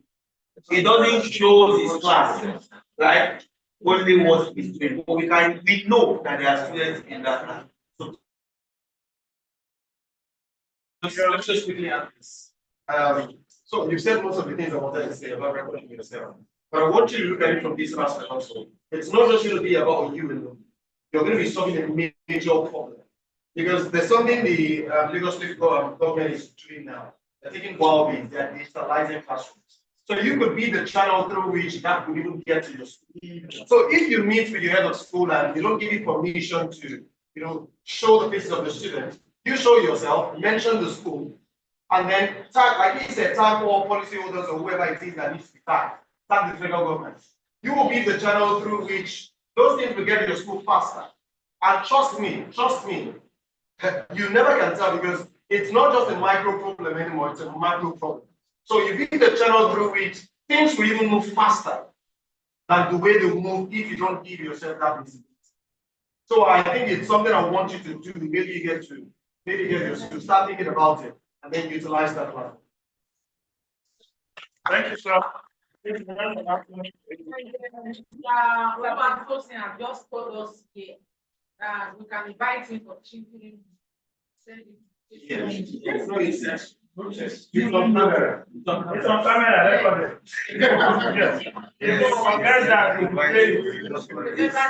Yes. Somebody else. There's another one in your hand. Okay, there's one. Please, Mr. Olakule, is that the office that you are anyone that I'll give us room. Because there's something I did this week. The child asked me to do something. I was asking the ChatGPT or whatever to give me Yoruba from 200 years. I didn't understand Yoruba. I understand Yoruba. I'll get back to you. Okay, I think I've disconnected. Use Gmind. On Gmind, there is text translator. Yes, text translator. They have about 9 languages on that. Translator. Yes. They have about 9 languages: Indian, French, Igbo, can use it. And funny enough, you can even what's it called? Test points. Test points. That will carry grammar. After generating the test, you can now take it to another form. What's the other tool that translates? It translates text to voice. You can now upload that test, and it will start speaking in Yoruba. Yes, it will start speaking in Yoruba.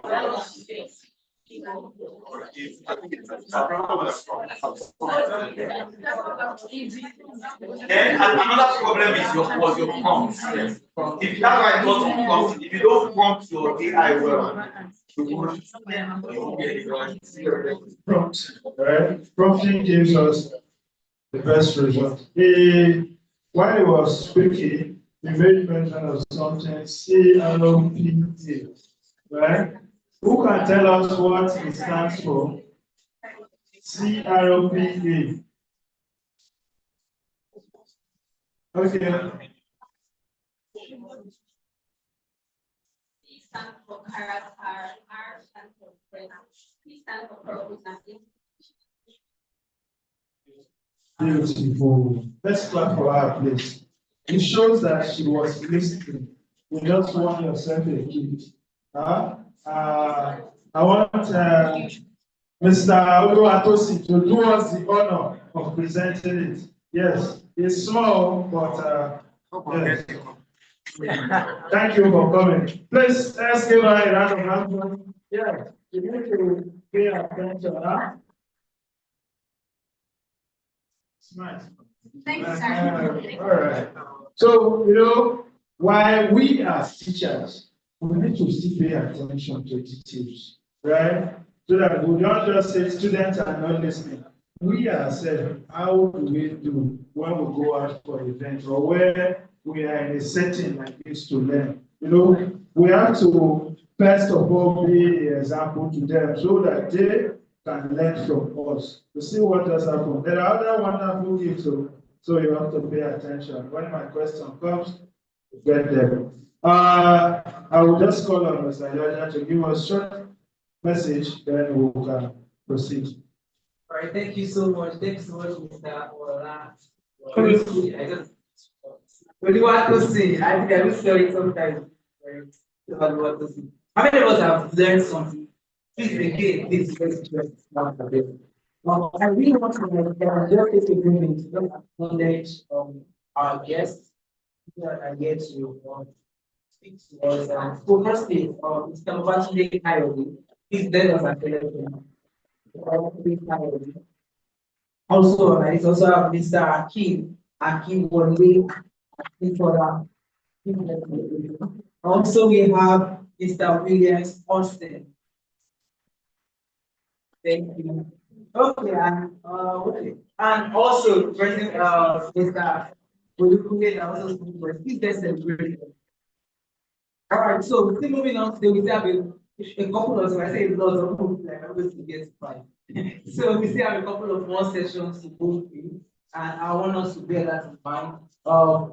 One session we're going to have today is because I remember we said this as hands-on experience, right? So we're going to have a session where we're going to all start together and come up with something. I think I came up with something in mind because the name of the something, then lab, right? So out of this lab today, we're going to create some products. So we're going to do that in group posters before the end of today's. And just immediately after this section that we're going about to go in, we're also going to have a panel session. And I think many other questions that are in our mind going to come up, we're going to come up. So let's be expectant. Thank you so much.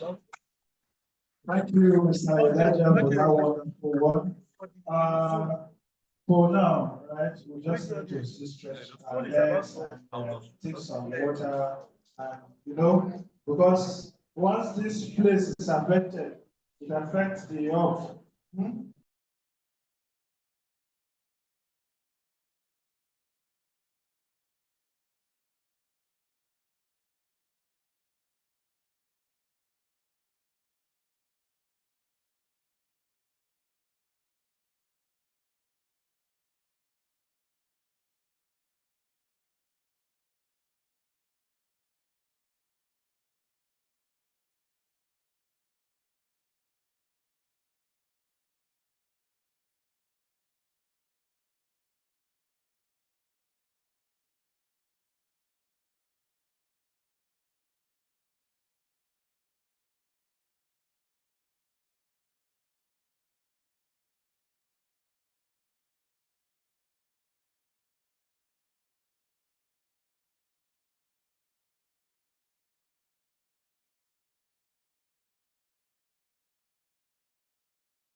You work in the school? Okay, I was when you made asked the question, I was okay. So how did you get? Oh, okay. So you do this at school. Oh,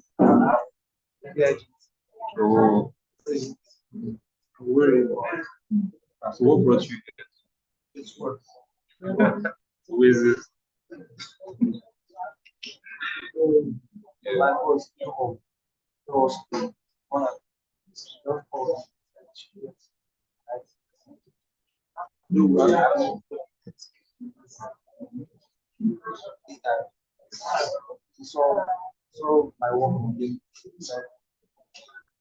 So she called you. So you're not teaching, right? You're teaching for implementing AI. Yes. Let me are you having content for your school?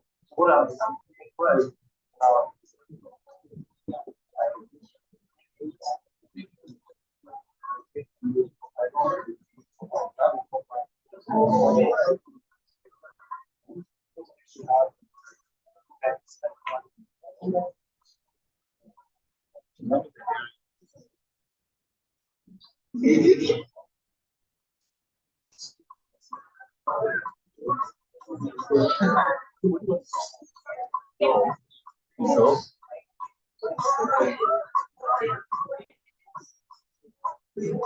it's gonna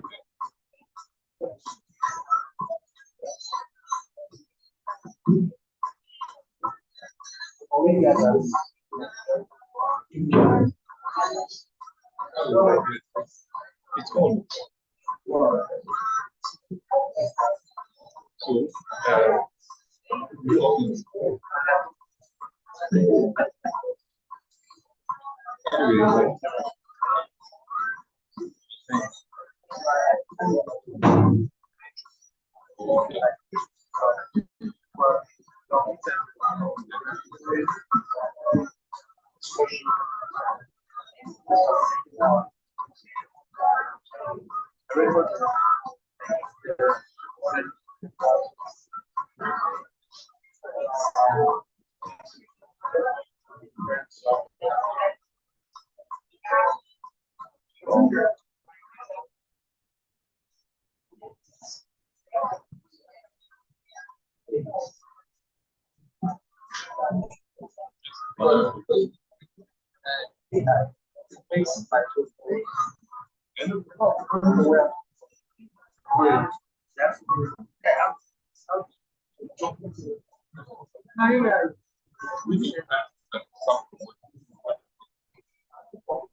Next.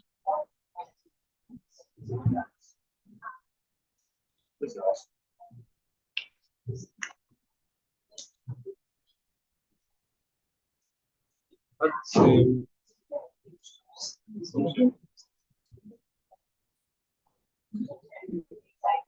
Let's see question 4. Let's see question 4.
What is this technique? Hello. So, the next section we're going to is the panel section where we have our panelists come to speak to us. But while our mouths are busy, I want to ask us a question. I told us I have plenty of gifts. Now there is another gift. So the gift is, if you can mention like at least 3 names of the guests for today's event, there's a gift for you. At least 3.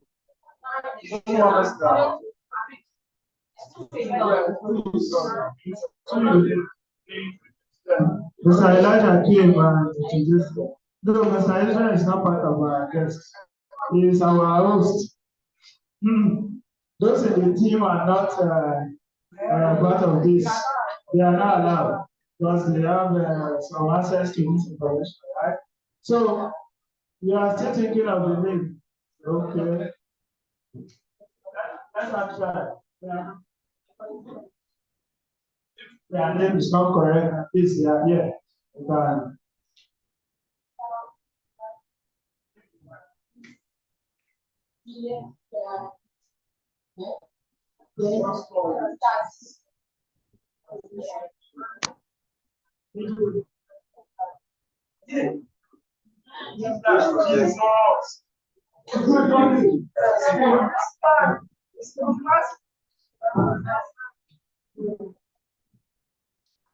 Wrong.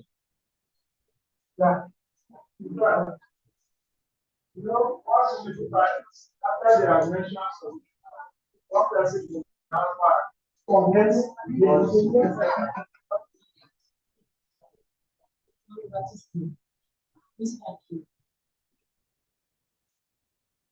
Akim what? Okay, remember Akim. I said 3.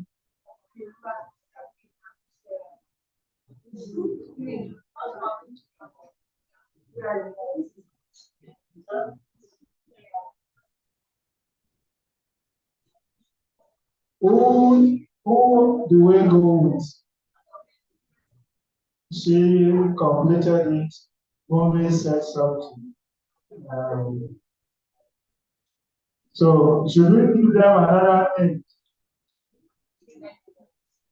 So before they give, or do we give it to the 2 of them? No, she mentioned 2. Right? So who takes the gift?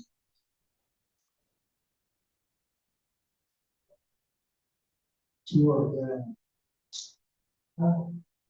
The other one is looking at this.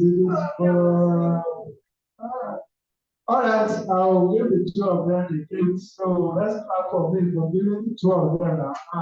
I can decide to give only 1 person. Yeah, come for me too. Come for them and give us the gift. So, Mr. Elijah, please come and present the gift to the 2 persons. I just want the gift. She's wearing white, you are black. Okay, it's appealing to me, so we want to keep her white so that they will not want to do practice. All right, so let's come out and take your gift. Media, weapon and snap on, let's smile. Mr. Elijah, you say smile. Not smile, because if you do like that, I don't want to smile.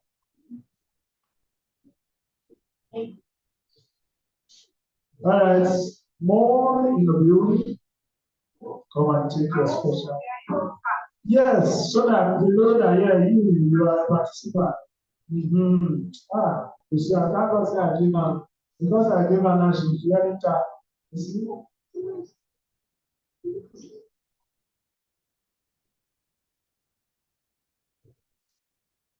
All right, let's take the one that we can perform.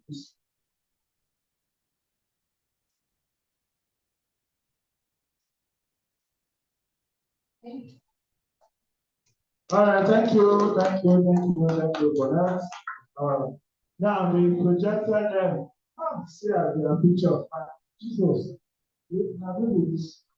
All right, so I want to run on our brother, Mr. Babatunde. Did I get the name right? So we're going to take care for that. Let's see your name. And so Mr. Babatunde will come and introduce the panelists for us. He will anchor the event. As he comes, please let's give him a round of applause. Thank you.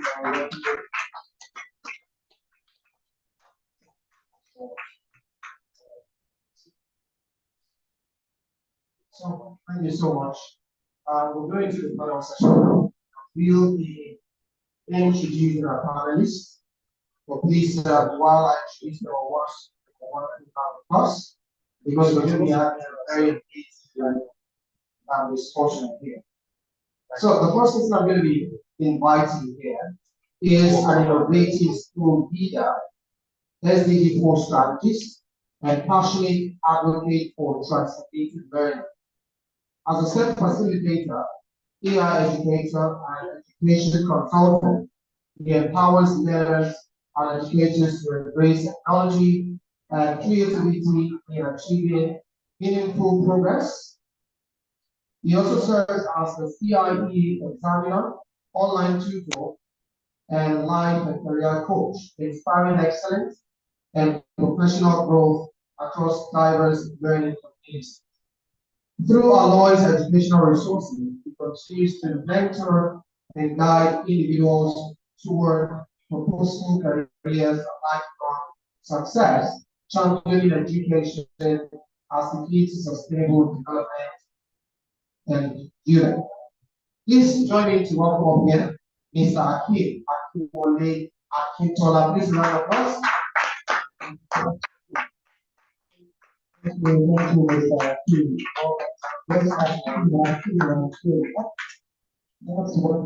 So much. And personally, it's good to see you here. We're together at Weekend Conference where I went to one of places. Please round of applause once more. All right, so our next panelist, with over 20 years in the education sector, has worn many hats, starting as a sports director, nurturing student love for fitness teamwork, then as a physical health instructor, and later as a registrar, ensuring smooth academic operation. Now serving as the vice principal, he brings a wealth of experience, compassion, and leadership to every aspect of school life, inspiring excellence in both staff and students. Please let's make welcome with a wonderful round of applause, Mr. Williams Austin. Please a round of applause. And please follow me. I'm going to order us to please let us celebrate them with that wonderful round of applause. I'm getting maybe just 1/3 of the entire population. So please a round of applause. Okay. Now the next person I'm going to invite is a passionate early childhood educator and innovative mathematics teacher dedicated to rethinking how children learn and think. She believes education goes to go beyond academic success to nurture creativity, curiosity, and critical thinking from an early age. Through her teaching and mentoring, she inspires learners to see the real value of knowledge, helping them connect learning with purpose and problem solving. She is also committed to empowering young people to discover their potential, lead with confidence, and create positive change within their communities. Please join me as we welcome Miss Ene Praise Oboho. You know that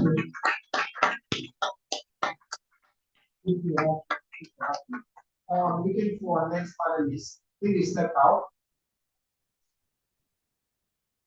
Oh, okay. Thank you. So our next panelist, you know him. He is an EdTech entrepreneur and passionate advocate for putting AI to work in classrooms. He is a founder of Learn Lab, teacher and student hub for exploring educational technology, and serves as an AI in education trainer who has helped train thousands of teachers to integrate digital tools into practice. He has been recognized as the GFAI Nigeria delegate, holds UNESCO FGIEP certification in educational technology, and has led training and transition programs that partner with schools and organizations across Nigeria. He also worked as a learning consultant and online teaching transition coach, speaks at events including TEDx, and leads practical projects to scale foundational AI and EdTech literacy for teachers and parents. Please join me as welcome to the panel, Mr. Olakunle Oluwatosin.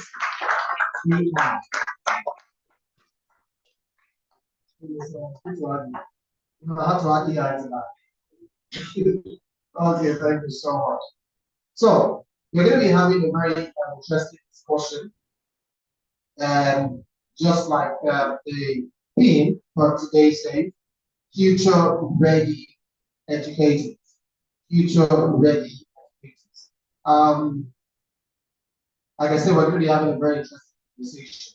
And of course, what we're doing is to prepare educators for ready for the future. I said something on the record that the future is not just something we'll be eating now, it's something we'll prepare ourselves. And there's this thing called future work. Future work. We're preparing our students for jobs that are not in existence yet.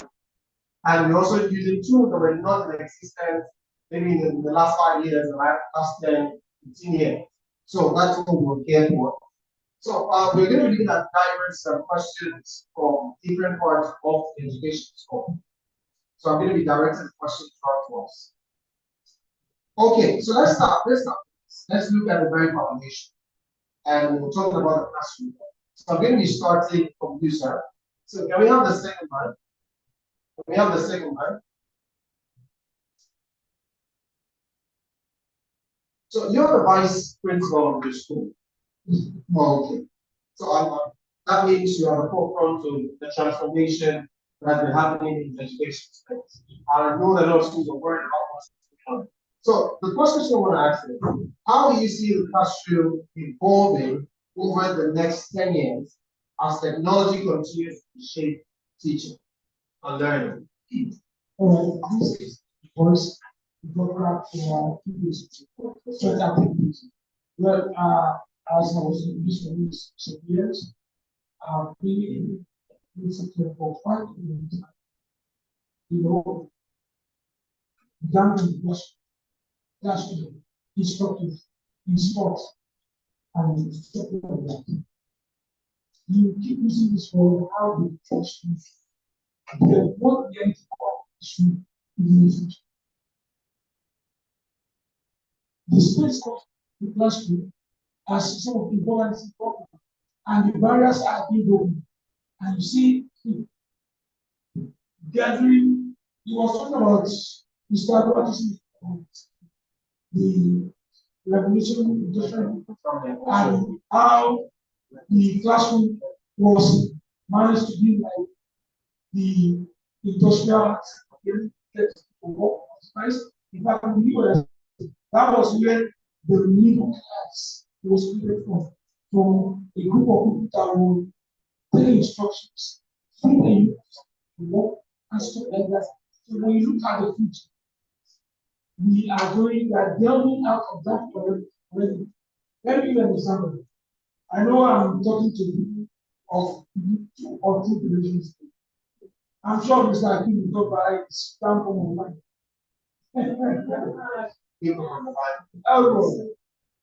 I know that here, I can only hear example of money.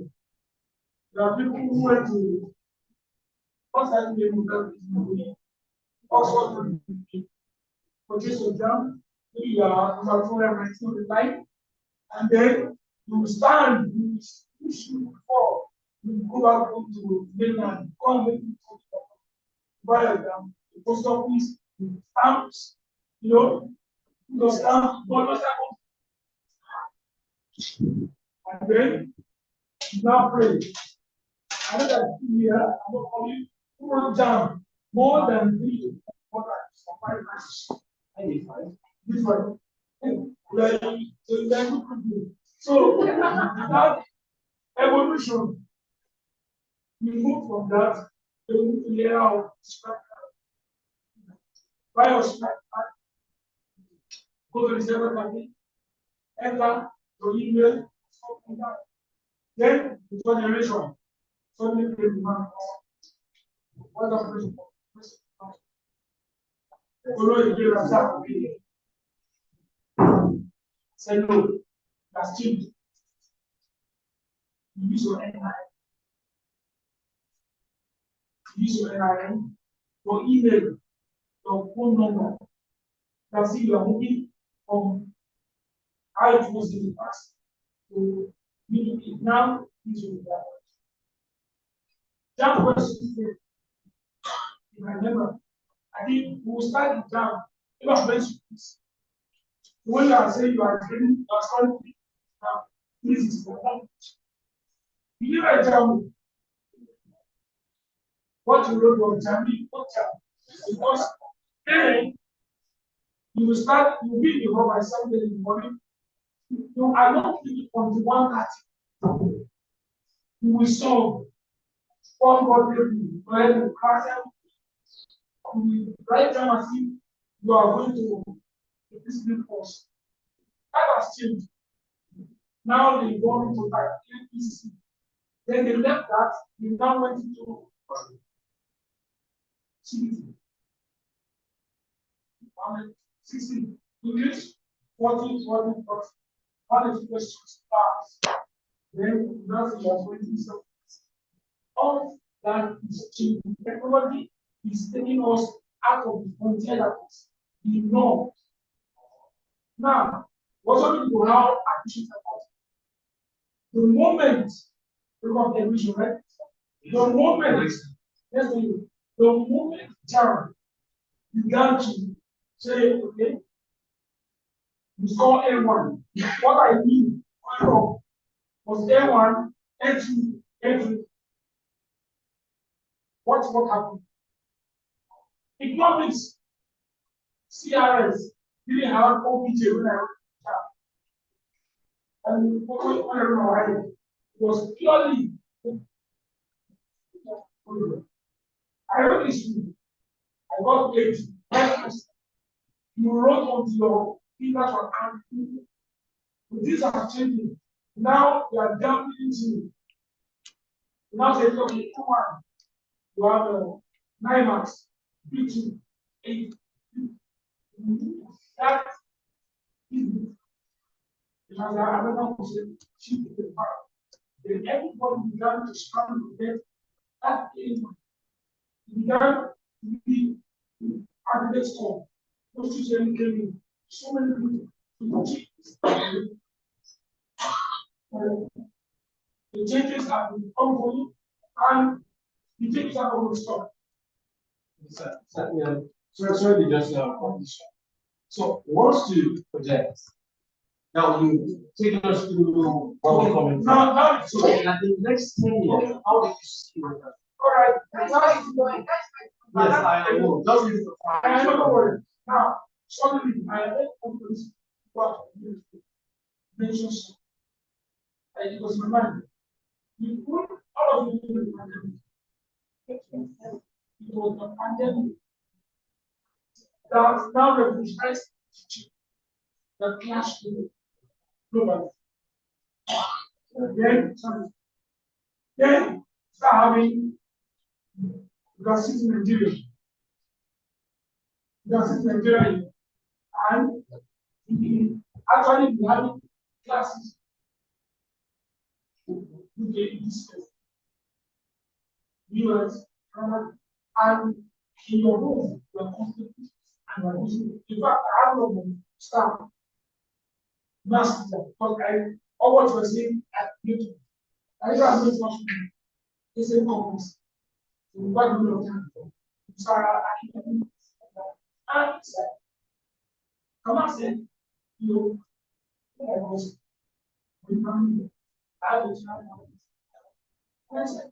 I'm designing. So I'm designing. Was actually mathematical. we thought we got it from the point. When we ask questions on the environment stuff, that I don't want to change.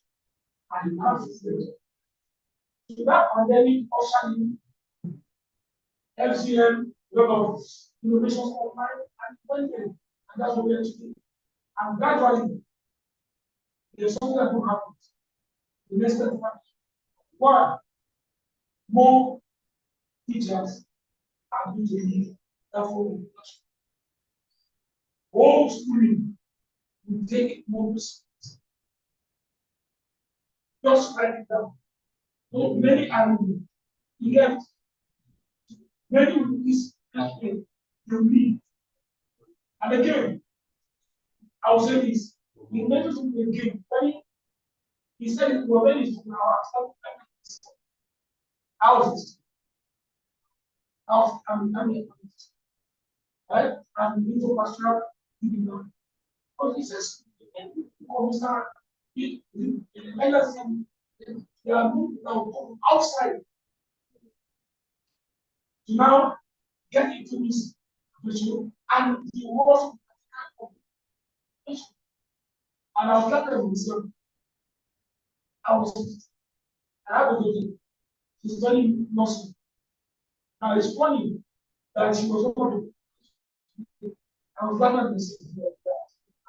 That's and she came to them for me, but you know, I am not an AI, an IT side person because I did in practical practice. But it has come. So going forward, the classrooms will change, instructional materials change, preparation for lesson plan and lesson notes will change.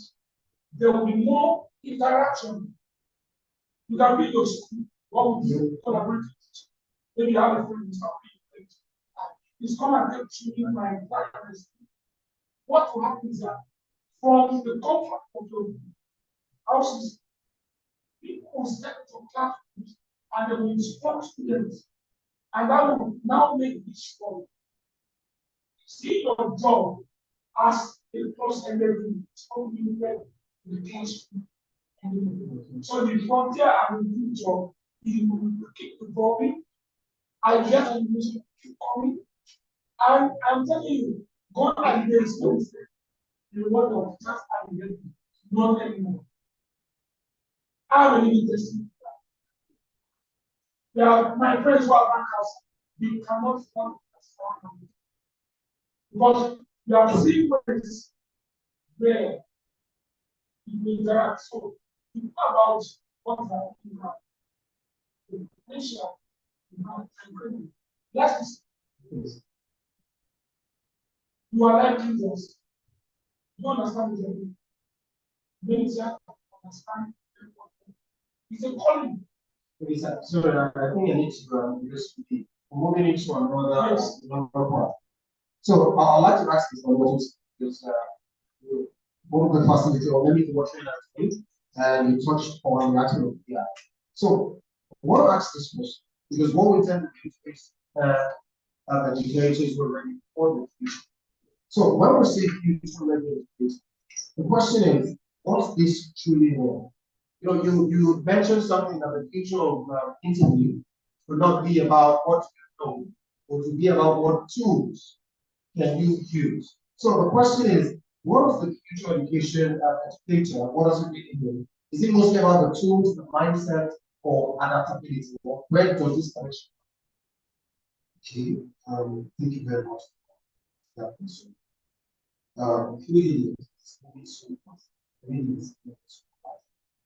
Organizations are looking for how to become productive at minimal cost.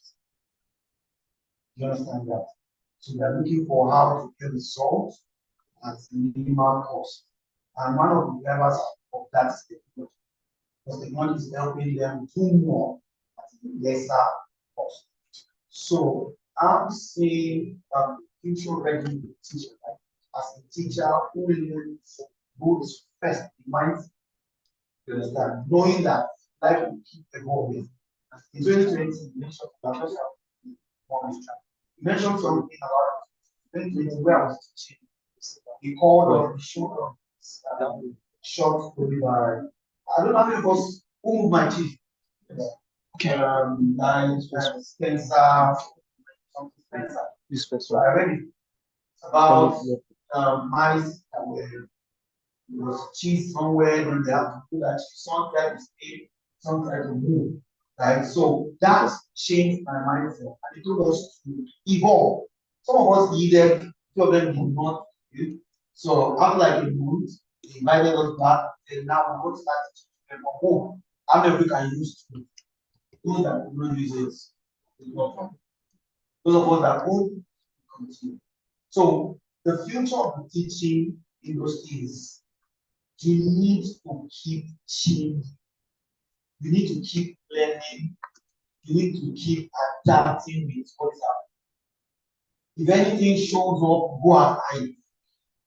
I mean, if anything shows up, go after it. First, the right mindset. If I don't evolve, the system is going to leave me behind.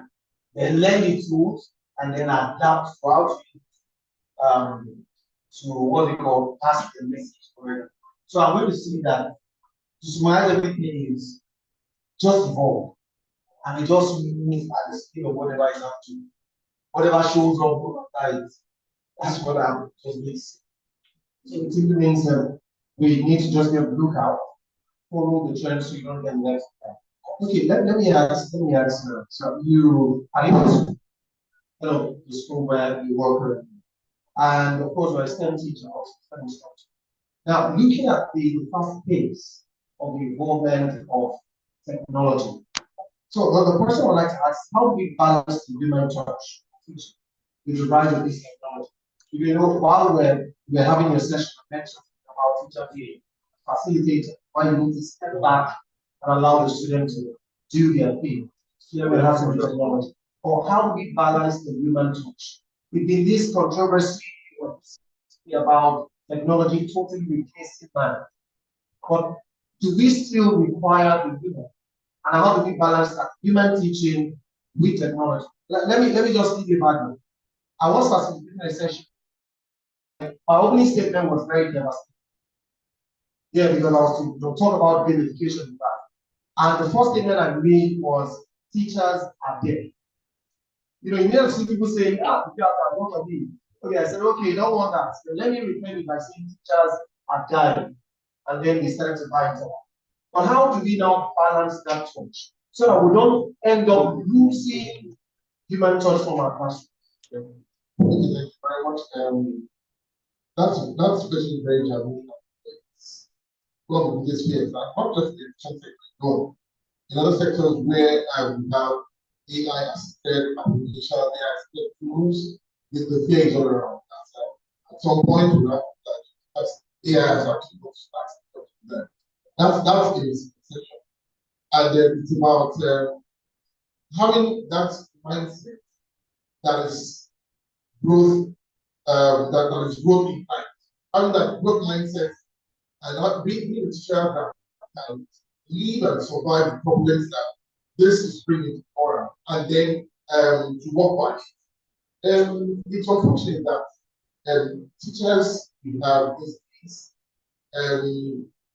how they believe that what is changed, we should stay, we should stay by, and there is no dynamic.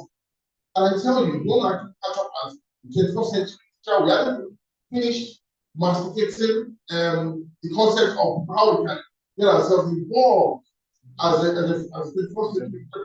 Still out of this AI revolution over and just get it in grip fast. Okay, before now, I used to have a record now say, if I see anything that tells me that you have been a teacher for 10 years and then you have been a class teacher for that 10 years, and I have another teacher that says you were a class teacher for 3 years, at some point you became HOD, at another point, and within 8 years, I reached the point of a class teacher to a HOD. I would rather hire one in 7 years spent than you that have been class teacher for 10 years and without any promotion, because now nobody. And it's really shows that growth mindset is not good. So now tell me, who would hire the one that found comfort in the zone he or she has been. And like, I don't have to be afraid. I'll just find it. It will amaze you. In neighbor school in BI, that's American International School, I'd like to mention that called number of schools from within outside the island for training. And that's what I'm really amazed about. Really, you said she was in public school and is having that very fantastic project that she wants to, she has not there that when season comes, where we hide. However, on that own, she's very herself. It should be very rare because we got to see that American is trying to say, okay, this really good to be practical based, hands on, how we develop something different. What is popular? Okay, now we provided that some of them will not operate the system in this generation, as in this generation of teachers. And talking about teachers, they are not who are that are within the 20s, 30s, and because as we provide them to grow, no, it's not an excuse. It is important that we grow with the trend. And I tell you, no matter how sophisticated the education industry is, the teacher always have it. Because AI can only give improvement in the learning process. AI cannot signal empathy. AI cannot signal empathy. AI cannot signal sociability. AI cannot supply new information about differentiation, except the teacher actually bring this up. So it really means that as teachers, we put together with this technology as the outpost, it is good for us, and then we'll be part of those teachers that will even conquer the fear faster than the others, and with all of us. So when we're talking about the place of teachers, I tell you, is still intact for those who deserve it. Yeah, so that really means that instead of taking up offering, take gentleman be and tell us that he makes it upon himself that he will always learn about anything he has just out in one time. All I think how can you? As I am here, and I am in health. And that's about it's a group of schools. And this is a position that I made with quite full of 50s, full of 60s, like because this is like the only people that explain don't. I have been people that said, I'm sorry, you actually made this position. I'm sorry, your age is not time. I left there both crying and smiling at the time.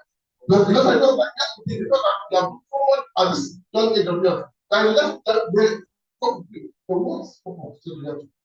It's just like I know since I told you, but that's it. Some people don't know that our degrees can expire. So I said that before I said, yeah, we are holding, yes, it's fantastic. The Senate of the University of South and the appointment. I check it, what year 2015, what year, what we learned in 20, let's say, 2000, or let's say 1990, you now think of today. I tell you, you are already getting to an arrival. It's already chewing up the errors.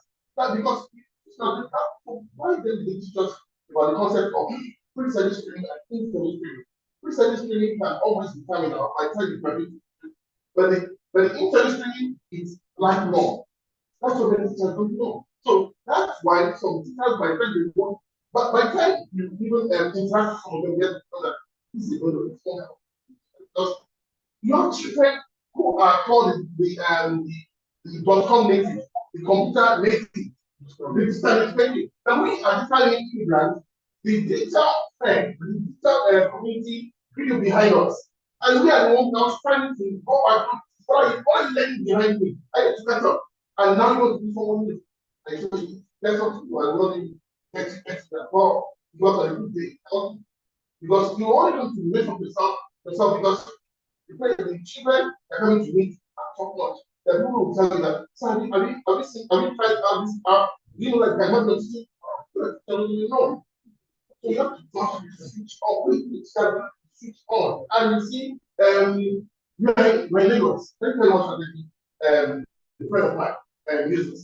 He says that, okay, he says on this display, he would have to spend 90 minutes in the box. And that says, okay, when I come to the community, I would have gotten so tired. So let me go and get on the box.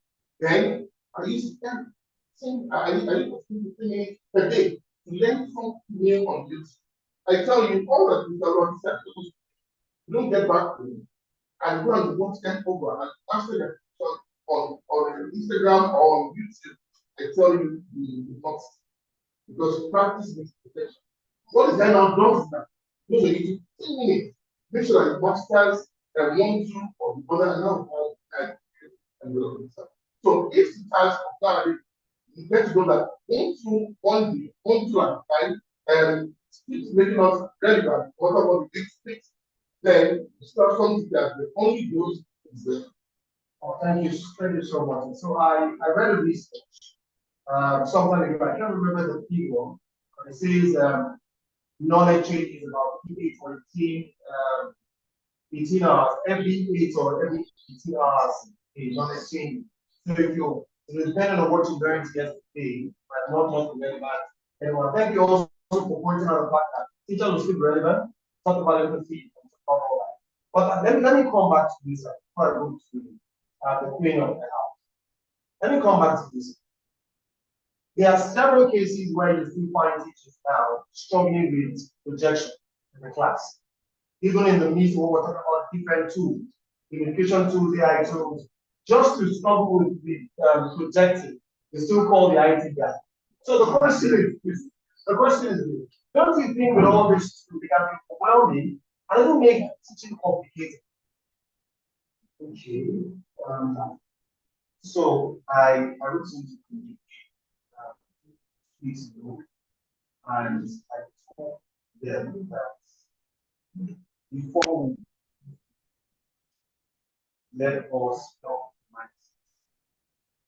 That's what I said. Before we introduce, let us mindset. So if I go for the one of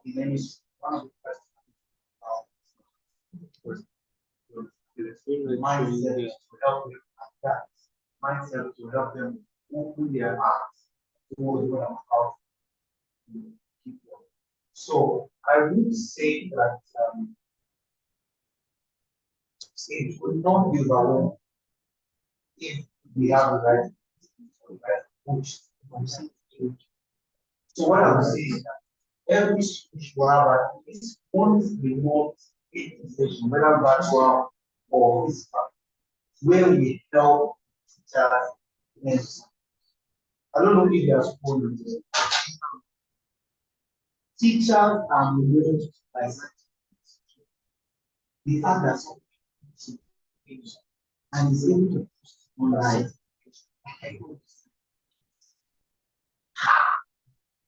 People scatter everything to family, especially so if we have multi-training parties, people give them when let's just basic things like this. Absolutely careful. And at the end of the day, the things at the end of the day, you write 2 percent and the or satisfied on certain zones for educators.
I would have our community for them. They don't know.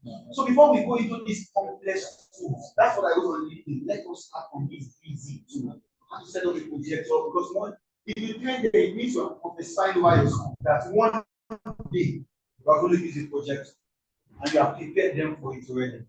Google Meet and the likes, let us train them how to use Zoom. Teachers don't know how to use Zoom. If you come from my online training session, I start from Zoom training. There's training for you know how to schedule a class, schedule a meeting on Zoom. Trainings like that, they need it. They need it. Thank you very much. Please, can we just put our hands together for our family? Thank you so much. I love the fact that you said that we should prepare the mindset first. So it's like before you plant the seed, you cultivate the ground to make it easy for the seed to be able to germinate. Okay, I'm coming to you. That's I'm going to call it that. I was going to give you nonsense. Okay, so you are an early childhood educator. So that's what I'm asking you this question. Now we know that with the advent of technology, AI, there are so many tools also that are available for our kids.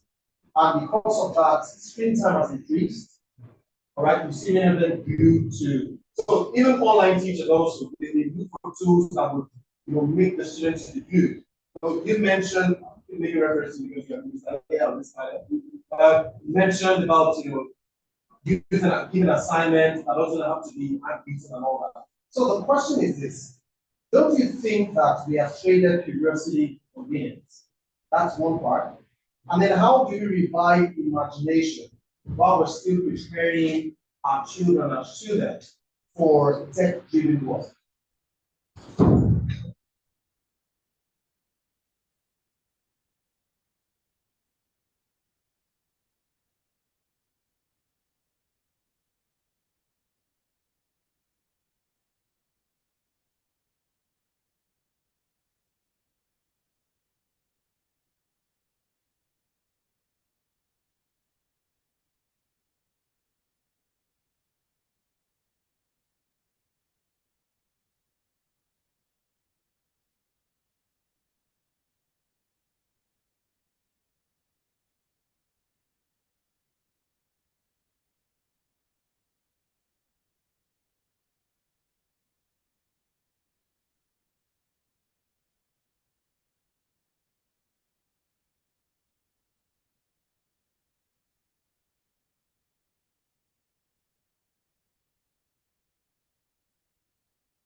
Something on your head, like in your head already, before you use the AI. So I feel AI would keep with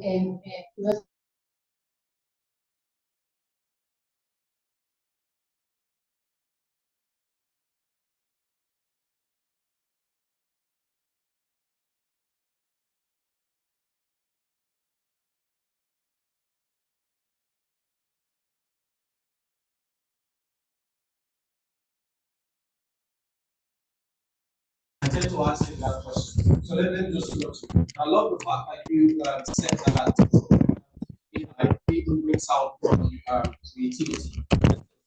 Thank you so much. So I'm going to direct this question to you, and she already popped that. So the question is: do traditional exams still fit into the future of learning, or is it time to completely rethink how we assess our students? I think it was only one of the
LMS, Google Sheet, spreadsheet, from home, pressure.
And for God's sake, I've not for one day used the paid version of LinkedIn.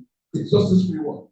So it means that we need to actually optimize, and after optimization, we have to be consistent, really very important. And you see, when they say that people are graduating and they're not finding jobs, to me, it's not conceptual, because it is the job that we're pursuing you. All because we have dished out a lot of values on the internet, and it's evident.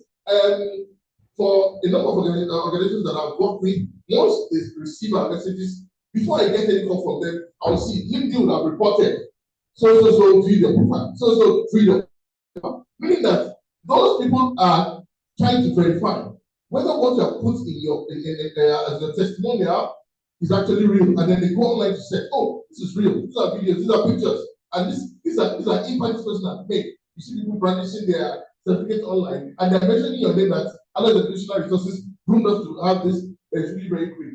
It means that you're making impact. So that consistency is really very important. And when they say that teachers are going to be born, in the past it used to be that when you have a guy somewhere and you say, you tell them that I'm a teacher, oh, you're a teacher, sorry. But they don't put it boldly. This opening is not meant for teachers. It's not like that anymore, because we have also arrived. Our reward is here on earth and not on earth. Even the one in heaven is bonus. We are going to get the reward together here on earth. Now, it's always with limitation. As we have the cyber security consciousness for the learners, so we should have as teachers as well. There are limits to what we can show to the media about ourselves. There are certain things that we should not even show at all.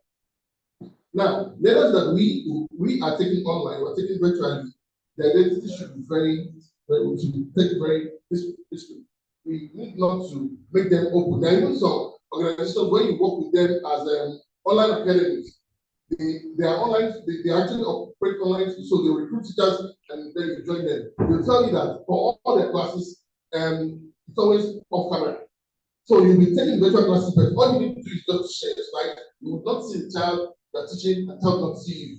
That's how strict they are in terms of their cyber identity management.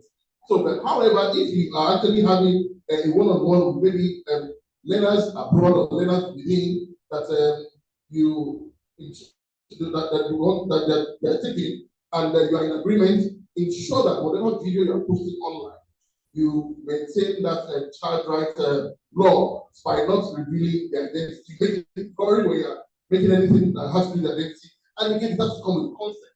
So I'm trying to go to the United States when you want to make a video about yourself, about your social story, and like, okay, this child has been broken, and try to readily give you reviews that, wow, since the time my child joined you, I've been having good testimony about this child, and I'm really happy. Okay, madam, are you happy to share this online? Why not? With the consent of that parent, you can always get the video of the child, and again, it goes to the wall without any issue. However, we need to ensure that we need to deal with the background. We need to deal with the details we have on the background to ensure that it doesn't have a description of any secret or any important identity details, so that it doesn't line off or the client in trouble. So that's what I want to add. Thank you so much, sir. But let me go to Sister. All right, so I want you to add your voice to that because of so many misinformation. So you just said the part, but I want you to add your voice. Would you recommend that maybe you have some kind of curriculum review, just like we've had recently, and that cybersecurity should be added to a curriculum, maybe as a subject or maybe part of a particular subject, and then should teachers or educators in training also be exposed to cybersecurity? All right. I would say yes, but I will start by saying the teaching profession is a profession that is beyond just making money. So it's a profession that has to do with impact. And I think one of the things I want to hear frequently about teachers is that we are role models. So the students we are teaching, we are also out online. We are making ourselves visible, and they are seeing us. So what are they seeing on our posts? In as much as we are trying to train them that, okay, you don't do this, you don't do that, this is the level of the things you can do.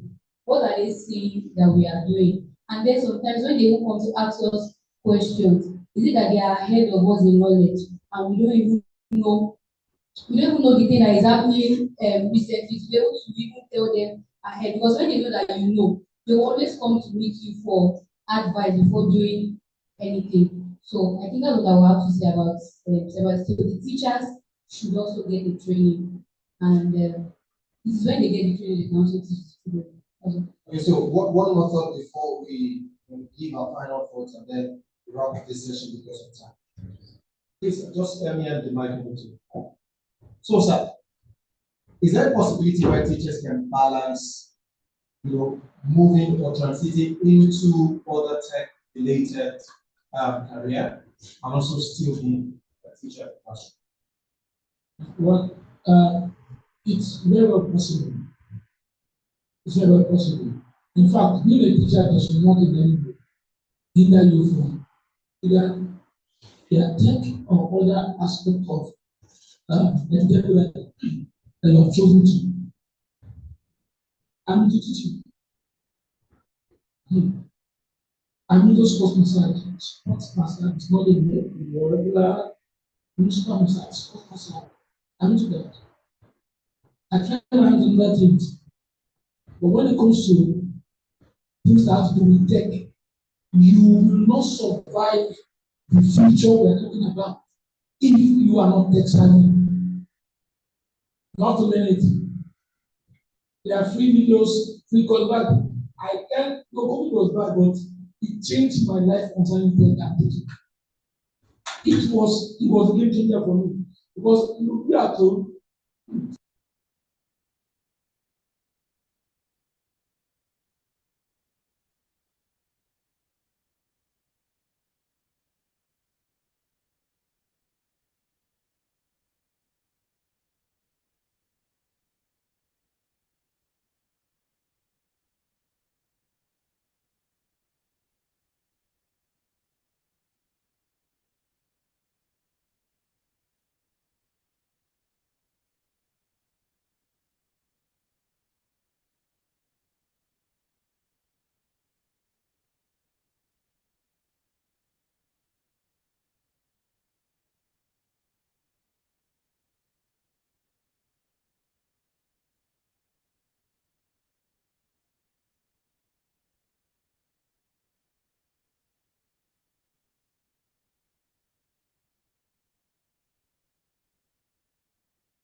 and these $2 million are fees. So please, not everyone will force. will be online.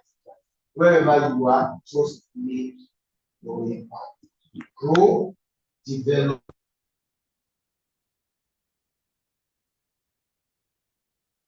And what? Be safe. Anything you do, then I'm the one that suggested that thing. Speak. You understand? So that's what I'm saying. Please, it's difficult more online. Let me just tell you the truth. My eyes are heavy like this because I slept like 3 a.m. We work, you understand? We work online. If you are married, it's not safe because I start teaching from 5:30 in the evening and it goes like that. I'm still single. It goes like that like 2 a.m. If I'm married, what time do I have for my wife? Because if she goes to work and come back around that time, what time will it has been a lot of thoughts in my mind. So what I'm doing right now is that as I'm making and diversifying the funds into things that can be generated. So when I'm married, I can minimize my classes and then wait for other things to generate that fund for me. So that's what I'm going to say. So please, your parting shots. Then. Okay, so first is you guys have what you need to become. I mean, to get what you want. Chimamanda Adichie said something. Chimamanda Adichie said, everyone has a good story. It depends on how it is told. So you have a story, you have a gift, you have a capacity, but your storytelling is very poor. That's why you are getting that level of return. If you increase your storytelling, if you package it well, if you do it well, it will increase. What I've just taught you for free, it's out. What I've just taught you for free now, I teach people, right, that pay me. I don't charge them much, 20,000, and sometimes I see 10 teachers in a month. So I just packaged it well. What I've just taught you now, you can package it. These 10 tools, just package it well. Don't collect 20K, start from 3K. Just get 10 or 20, just the package. So what I'm saying in essence is that you have the gift, you have the ability, just the package. Right, okay, Emily, thank you. I just want to add that there's one AI that is free. In fact, the paid version is not even out now, and it's very, very good for us. It's called Notebook LM. Who has said that with that? Very awesome. It's very awesome. We need to start work with that AI tool. All you just need to do is upload the PDF to it, and then you give it a command. It will digest the PDF. It can help you to sort it into content. Can help you to summarize all and no matter the number of pages. And then the most of it is that it will convert it to podcast. Now, and it will turn to just a conversation between the anchor and another speaker. So it now becomes a question and answer session for you to just listen to and then digest everything that is there in PDF. So that's text to speak. So it's really very important for us, particularly those of us that take English language and you want to get a template for the listening aspect and the speaking aspect. It's very important. So that's just one thing I want to add. Another thing I want to also add is that besides the aspect of AI, the non-technical aspect of teaching that we can also diversify into, that will also make us comfortable as teachers. We can be consultants.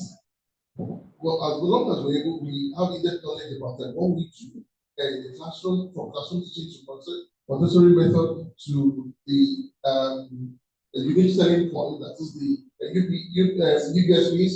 And unique selling points are so broad. Now many schools they are struggling with competition.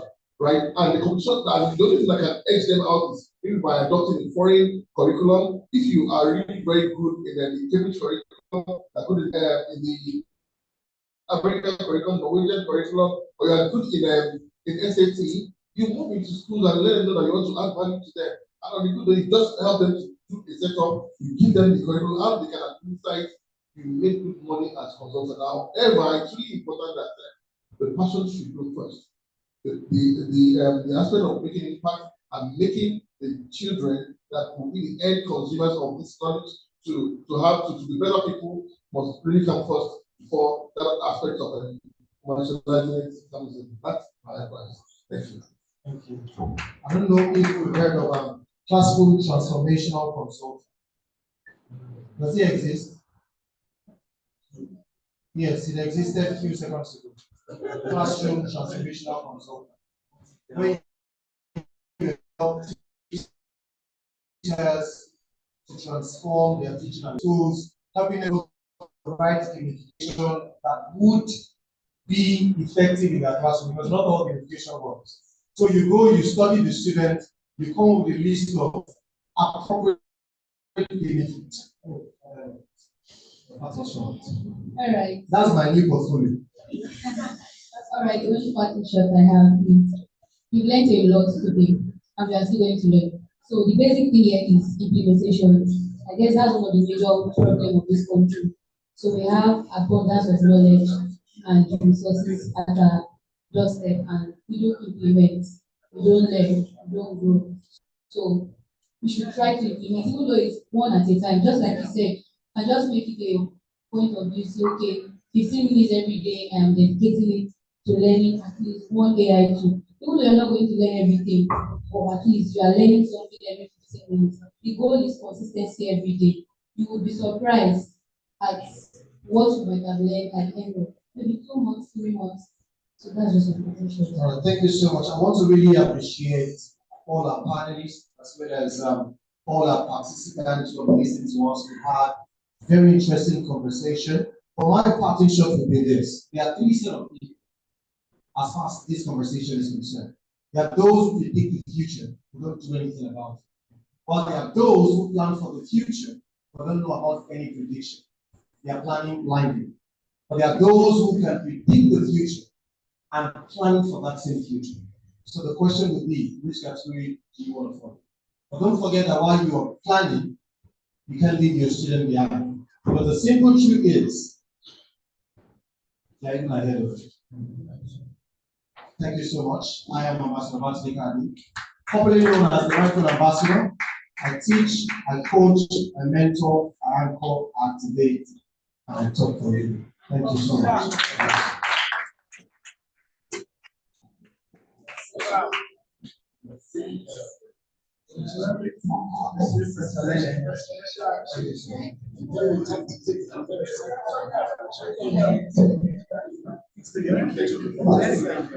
All right, so just hold on. Let's just take a good picture of them and let's take them first.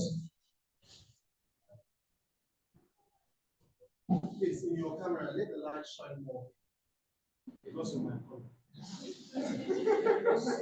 Don't worry about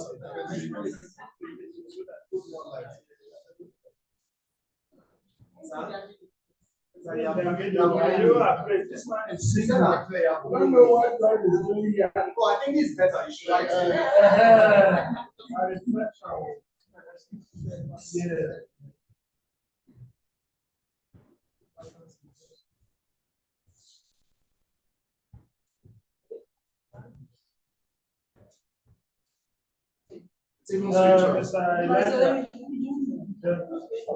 and that one was all about the sunset. You want to bless you are getting of darkness. Somebody is coming with eyes. No, I'm not bothered about the eye. The Bible says, "Lo and behold, and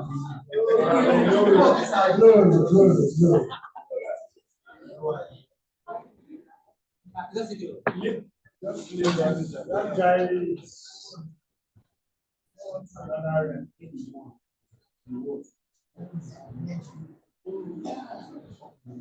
All right. Hold on. There is something for Then you can sit. You can sit. You can go and take your seat, sir. Thank you very much. Thank you, thank you, thank you. Just to appreciate panelists, guests, and also just to offer them, give them, sit down. I'm going to do my work for instance. So he's the host. He's not supposed to be doing all of this, right? I'm supposed to be working for him. So please, as a way of appreciating our guests, we'll just have this. Sorry that it's just paper. By next year, we'll make it black and it will be glass. Just manage the paper. Don't worry, glass is covered. And for all the participants too, we have certificate for you that is signed by an international body. So if you put on for LinkedIn, you can scan it and see, oh, this man is having a British certificate. Wow. We'll call you. Can we hire you? So please, you have to invite Mr. Oluwatosi to come to us. We will be invited by Mr. Elijah Israel. This one carry Yoruba. This one carry English. Is that right? Okay. We'll call on Mr. William Austin. What's going on? English. It's all right. Thank you.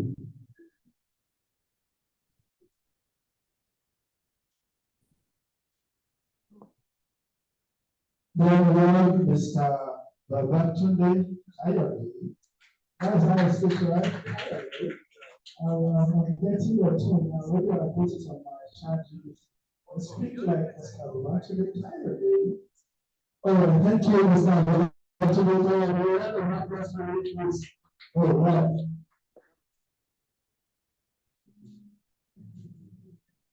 Thank you for coming on very well, Mr. Akintola. Thank you, sir, for giving us this honor. Hello, they are on suit, men on suit. Women wear suits. We found one suit as I go for the catch. Wear it. So we just bring our own later. When we are done, we just give it to us quickly. But so the man of the day, right? The host said he has something to show us. He wants to take us through some things. So he will come and deliver that to us. Now I promise us I have special gifts. How many of you like this shirt that I'm putting on? You like it? Okay. There is one small question for you, but it may not be exactly like my own, but it's a black shirt, and there is something on it. So, while Mr. Akintayo was giving his final wrap, he mentioned one AI tool that we can easily use. Who can tell us the name?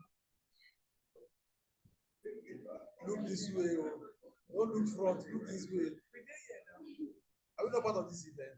Look this way. I'm looking ahead. Why are you tracking me back? I refuse to come to the back.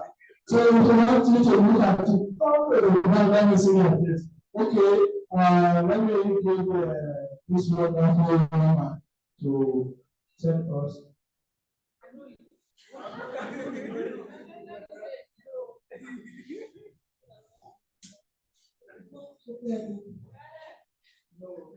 Final answer.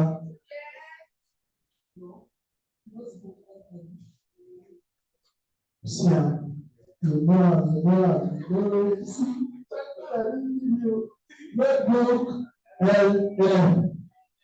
LM, not learning,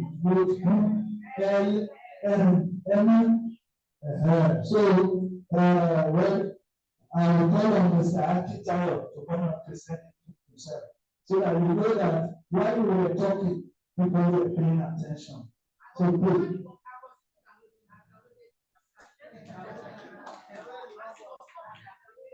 We shall say you will one. AI feature down, autocorrect.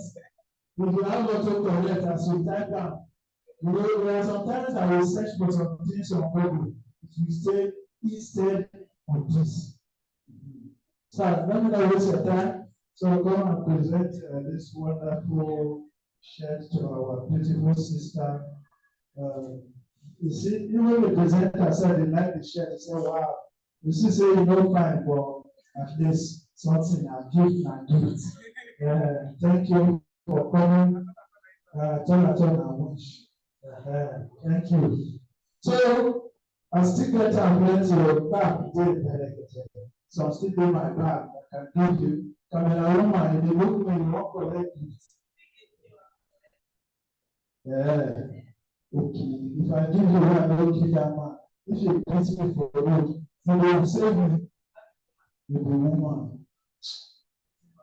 Let's imagine. Okay. The other person spoke one English. He said, you have what you need to become what you want. Who said that?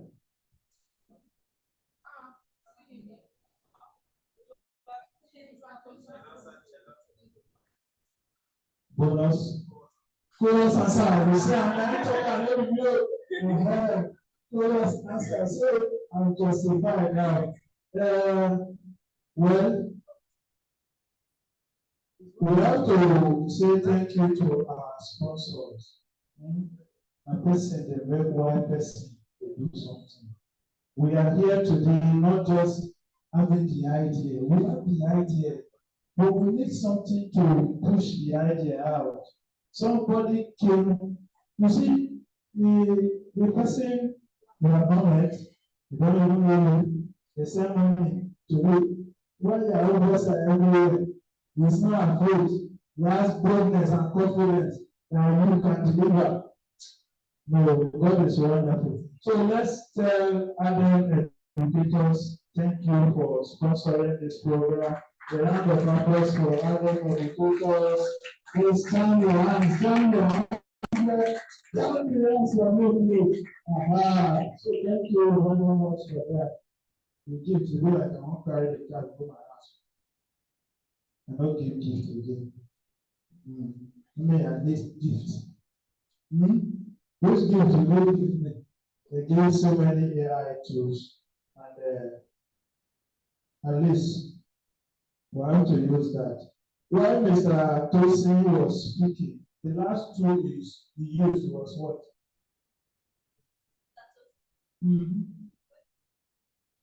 The last tool he used. Okay.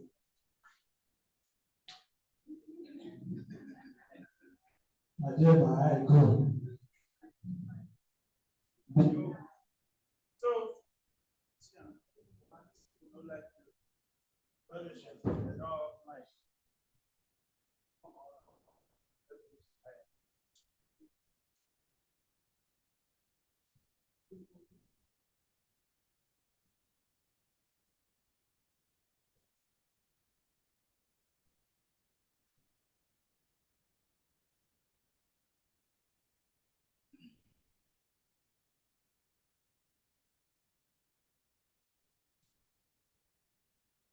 My voice clear, right? No one made it collect your card. Stop working. Anna, you come and I'll call Samuel to do us the other. Now, you have permission to choose. Yeah, I know. As they look, they look as if something's wrong somewhere. All right, take this and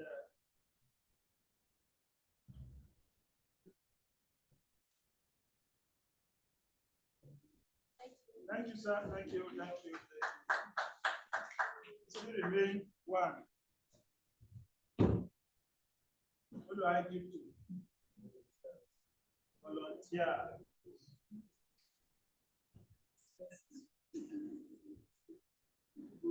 After this event, I will just run from there straight. I don't go to space because everybody will be going to get out. You will not be sure for the program. Not the security with the vigilante everywhere. Am I right? Because Nigerian police, they are not doing work. Vigilante now the air cash police. When they now police, see how difficult it is. Okay. I don't know. Thank you. Don't worry, after my class, I'll ask you. Okay, after the class, we'll ask a Question. Thank you, and God bless all of us. So, I will call on Mr. Elijah, our host for today, the wonderful fellow, the pastor, the teacher, the programmer, husband material. He is single, but I don't know if he's not searching or searching. But he's single, that's the only part I know. All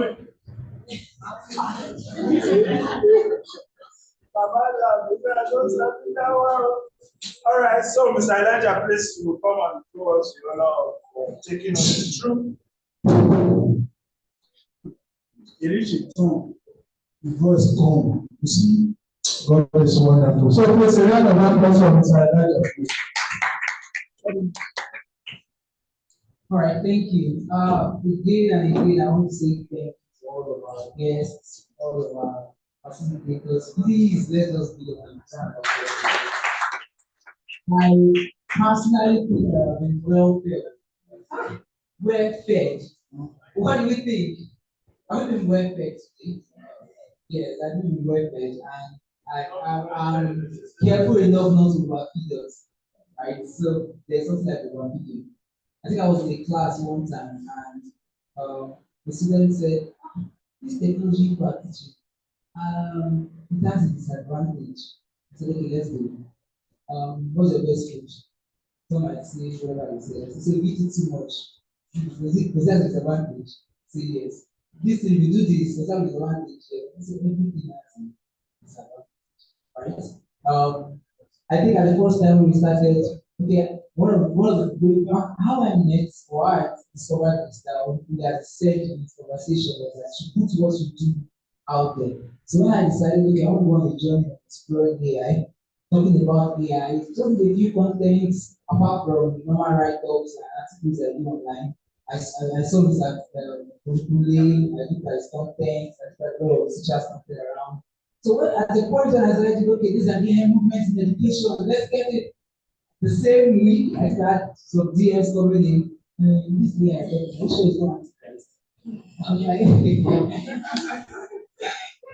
seriously, and people get to me asking this question. And I found out who used it. Now, somebody that did it this year, but somebody else actually reached out to me and told me wanted to have a Bible session in church. And just went to AI and just say, okay, I want to have this topic in the church. Just give me scriptures and everything. Just faithful. So AI is not, as we have said earlier over and over again, is not here for probably an evil agenda. You might have an evil agenda. There's not an evil agenda. There's always the preference. Exactly. It's like a knife. You can use the knife to chop your vegetables. Exactly. And you can also use it to stab someone. So it depends on who is using it. Exactly. So it depends on who is using it. And that's why I thought it good, even in that system, and I believe as many of us we are doing out there right now, to make us know that no matter what the agenda is, we can re-agenda it for ourselves. Right? In every season, there's always something new coming out. So you might have a mind behind it, but if you equip yourself well, you can do that. So what I wanted to do was just a fun activity because, like I said, we're already well fed, and if you have fed children like this activity that they're already tired of getting information. So what we're going to do, we're going to create a game together, and we'll play it together right now. That's what we're going to do. Then after that, do a group section. I want us to have an hands-on experience on Canva. So we're going to do it in the form of design thinking, right? So we'll do the lesson, and is it possible to do this in 30 minutes? No. Okay, so this question is let's pick one. The Canva design thinking together or the game. Which one should we do? Game. Okay. Why don't let's get that clear. I'm hearing game, I'm hearing Canva. If you say game, let's see your hands up. When you say Canva, let's see your hands up. The same people. Some people don't raise hands. It's not good. If na your class, how will you feel? When you so we should make it participate. You understand what we ask us to respond. The number together. So Mr. Elijah, we will use precious through Canva so that we'll see how this is. We are doing game already. Now let me say it again. Maybe some persons were not here. Which one should we go for? If you are for game, let me see your hands up. 1, 2, 3, 4. 1, 2. Okay, let me look from this part. 1, 2, 3, 4, 5, 6, 7, 8, 9, 10, 11, 12, 13, 14. How many times I won't count your hand? Hallelujah. So now we have 15, right? We have come back. Let's see your hands up. Counted you. I know your face. 1, 2, 3, 4. 1, 2, 3, 4, 5, 6, 7, 8, 9.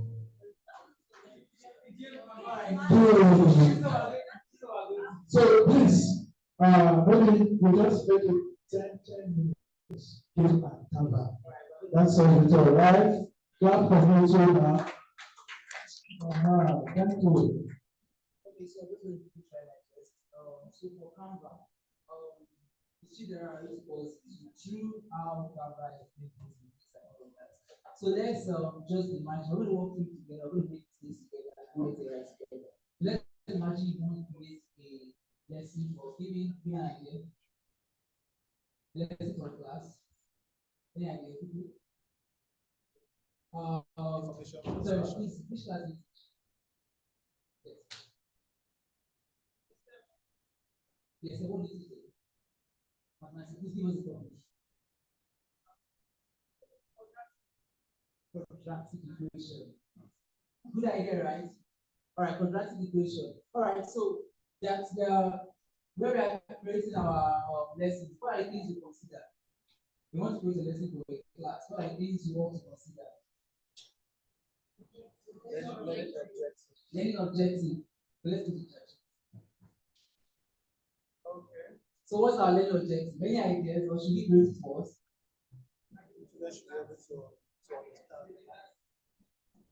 Sorry? Okay, she was the objective. Now that's where the thinking is. That's where the thinking is. So sometimes we forget that we are supposed to know what we expect from our class. And we leave it to AI to tell us what to expect.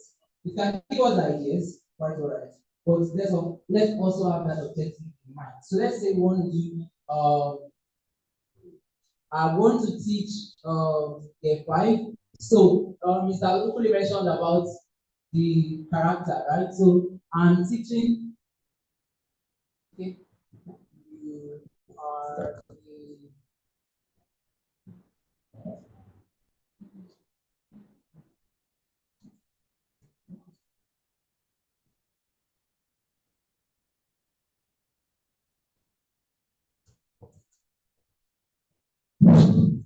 Now, why is doing that? Those of us that have ChatGPT and Canva, you can follow it on your phone so that you will know how to use it.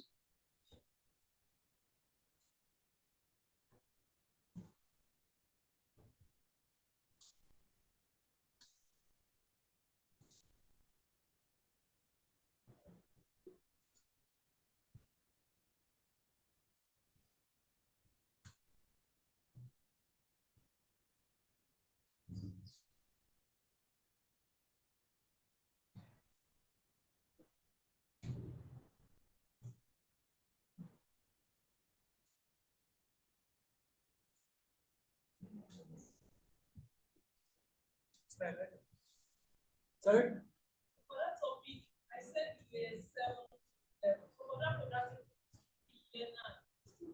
The quadratic is year 9. Yes, 7. Okay.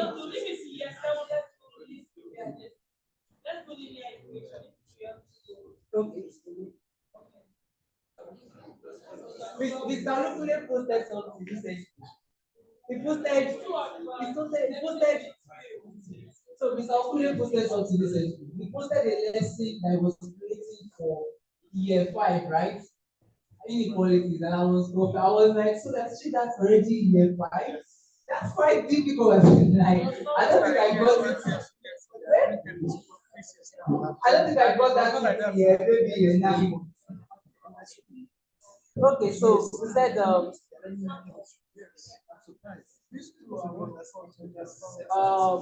what topic is a linear equation?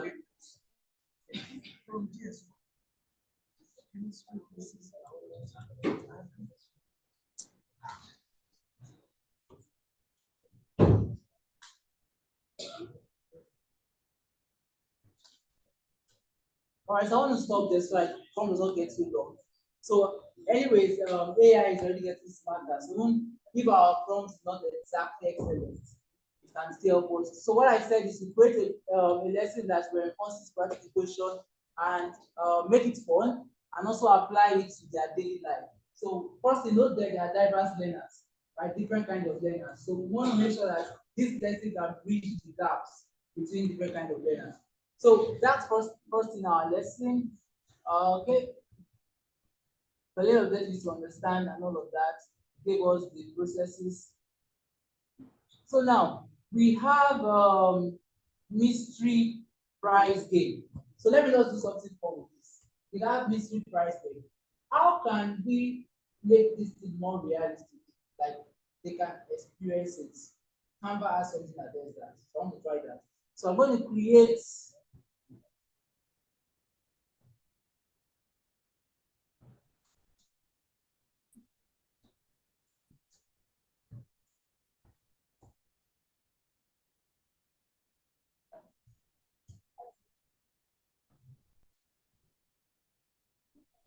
okay.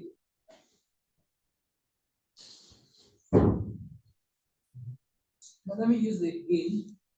All right, create a prompt for a game. So I'm going to put that mystery prize game. You can see it. So now I'm writing it down there. All right, so create a prompt for a game. That's mystery prize game, right? That reinforces linear equation. Now I don't even need to write that because in that conversation, it already knows what I'm talking about. Right? So if I say create a prompt for mystery prize game for me to give Canva, ask them to that problem. All right, so create a prompt for mystery prize game that involves this linear equation. So something is missing there on Canva AI. So my spellings are not right as you can see. Canva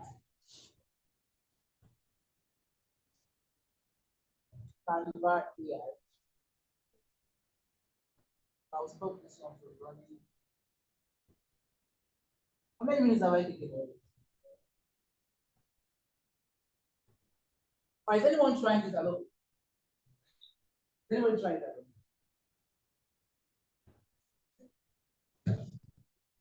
I remember one of the lessons we had, we mentioned that the best way to have a great prompt is to tell AI prompt. Right, so these are our prompts, and we're going to take these prompts.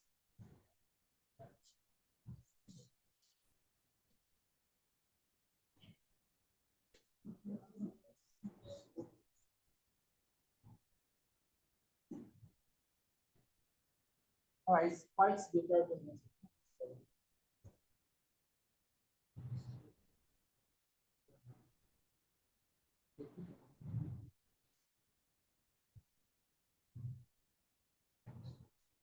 All right, we have the prompt there. All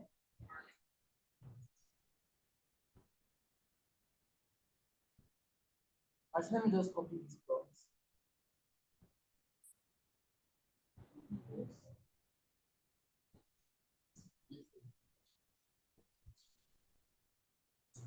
So I'm going to Canva and I'm going to use Canva AI. This is one thing that when I discovered, discovered it, I was so impressed. I didn't copy that.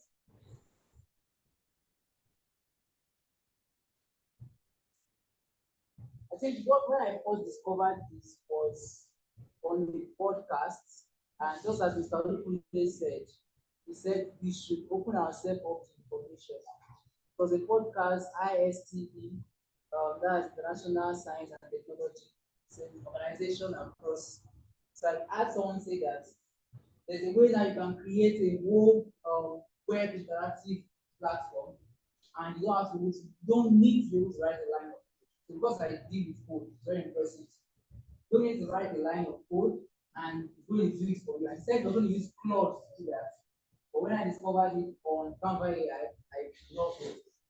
So let's see what it has for us.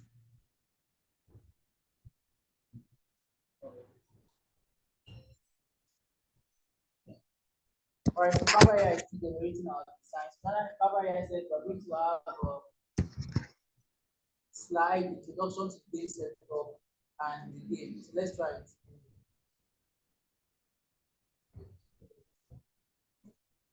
All right, so while that is loading, let's try and create our game on now Mr. Olukunle mentioned this quizzes. How many of us have seen quizzes before? Quizzes. It's also Wayground, now Wayground, right? So this is the game I want us to play. Why that one is loading? Because sometimes it takes some time. So it's actually loading. Probably so it takes some time. So why that is loading? There are different on quizzes. Normally, quizzes was the platform where you create worksheets or you create assessments and quizzes for your students, but they don't have to do it the normal classroom way. To be like a game, and they are clicking it like during the process. There are any points for scoring, and there are different things you can access. You can access their competency, you can access. We just want to know how much of the time so far, but we want to just be sure that they can answer all the questions. That's what quizzes will do. So, but now quizzes also have AI embedded in it that could actually generate your own content. So when I go there before, I just pick other people's content. If I think it was last thing I did, not the that was number. Just you see a lot of them. Let's try that. So I'm not trying to do this on my own. This part where we do together. Are we doing? This is about we do together. All right, so let's open quizzes.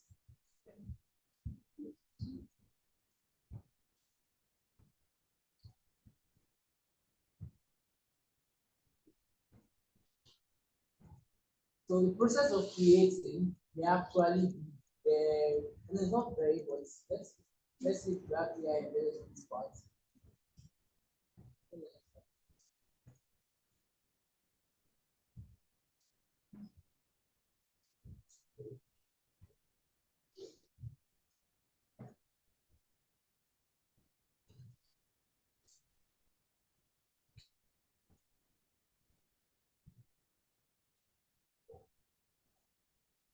Okay, so I'm just going through the prompt that he gave us, and the prompt he gave us said we should create slides, and that was not what we needed, right? That was not what we needed. I said create a prompt for the game history prize game to reinforce linear lesson on Canva AI. So I'm just going to do. I'm going to pick the game itself.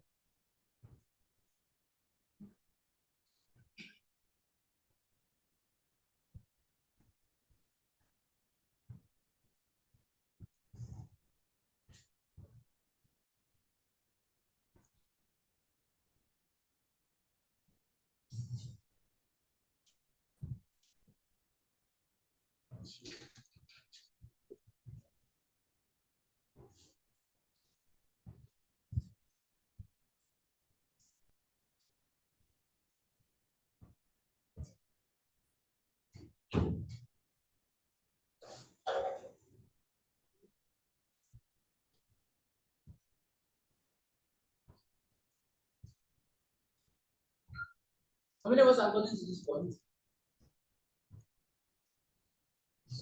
How many of us have gotten to this point? On basis, on way graph. All I did was I clicked on create new activity. That's what I did there. So I'll just try to move fast. I'm not going to move fast.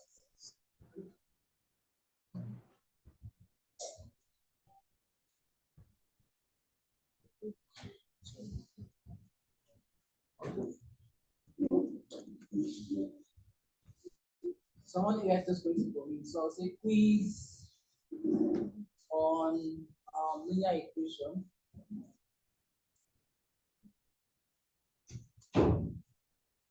For year 7. So I will just I choose 10 and also subject and grade instructional material, instructional technology, no. Smart, personal development, no. Yes,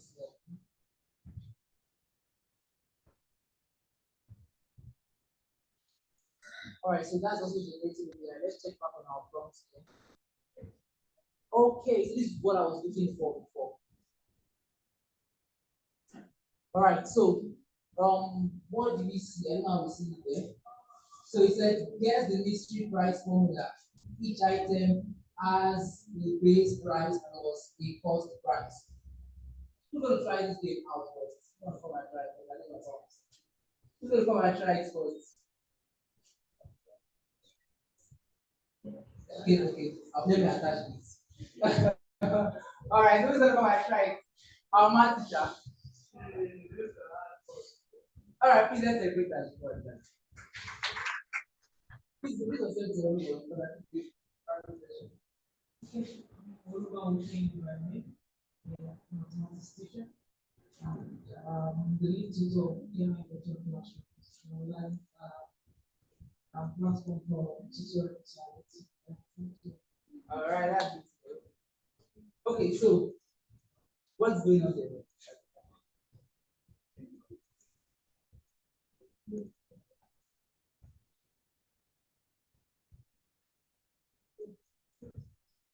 Okay.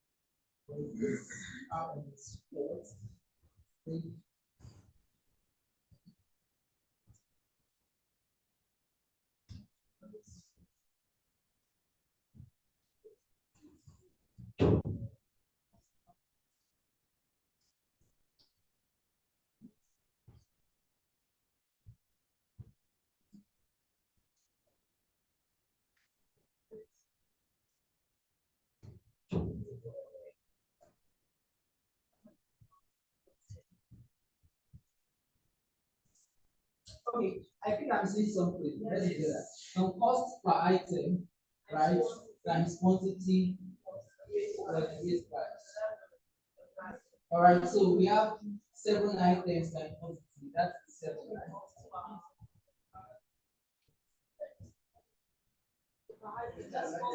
Yes, please. Yes. The cost of my internet. Mr. James. Cost of my internet. Okay, over.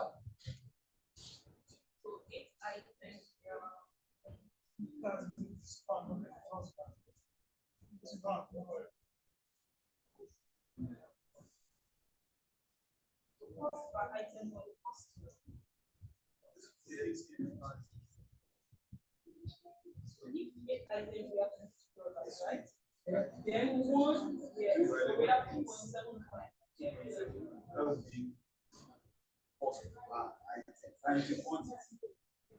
Quantities. Yes, so what did you get? 2.75 times 8. But we are No, only we don't be doing 22. that base price. That Are base we price supposed to add up all Yeah, the cost of items? So we can only probably get all cost per item is 2. That is 2 times okay, 8. now I know what's That is happening. 16, and the base price will be. Okay, now I know exactly.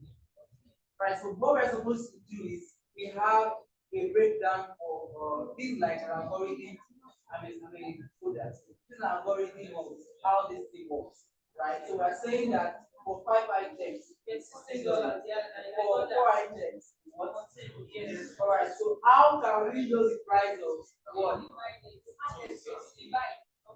That would be simple. Price for one would be 2. That is 2 times 8 is 16. So 2 times 16 gives us 6. So that means the base price should be 6. If we can try to analog it now, we say that for that thing now, that would be 2 times 6 what? 6. 6 plus 6, 12. 2 times 5 is what? 10. 10 plus 6 is 16. That means our base price there is 6. And the number of quantity times the cost per item.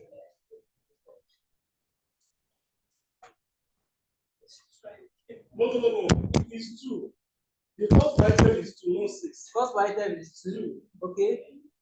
But that one is for what? Which of the products are you dealing with? No. If you are choosing for the last one, which is that, it's giving us different games. Okay. These are other games. I think I got it here. Please, let's do. No, you don't get it there. For that one we are talking about Okay. before.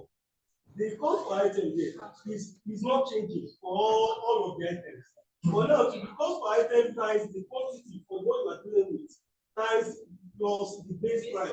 The base price is not changing. Cost per item is also not changing. Oh, if I get what you're saying, is that if I choose one out of this, yes, this one has 8 items, right? Yes. And the cost is $60. So if it has, well, how can we get the one? 60 divided by 8, right? That will be what it is. No.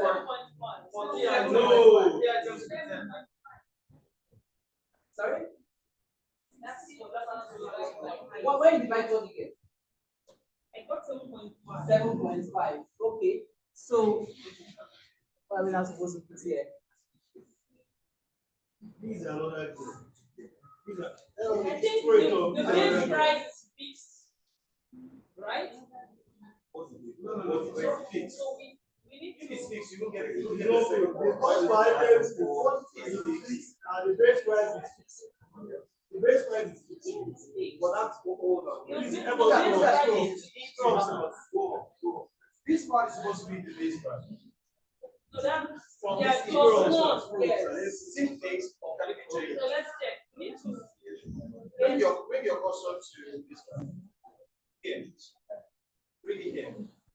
Okay. Can we change? They're not fixed. Well, I think the quantity is fixed.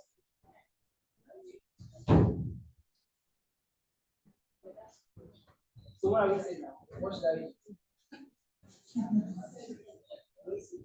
Let's go to this one.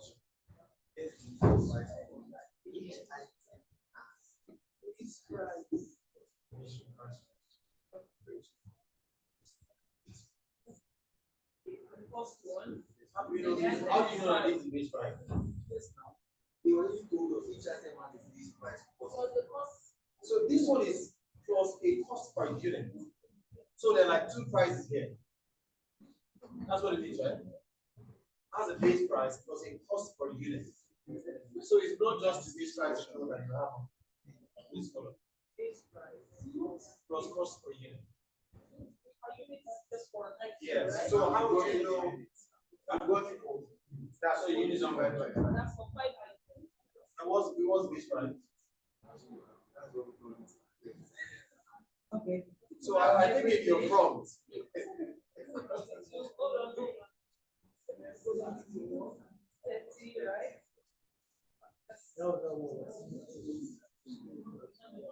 Okay, you first Yes, no.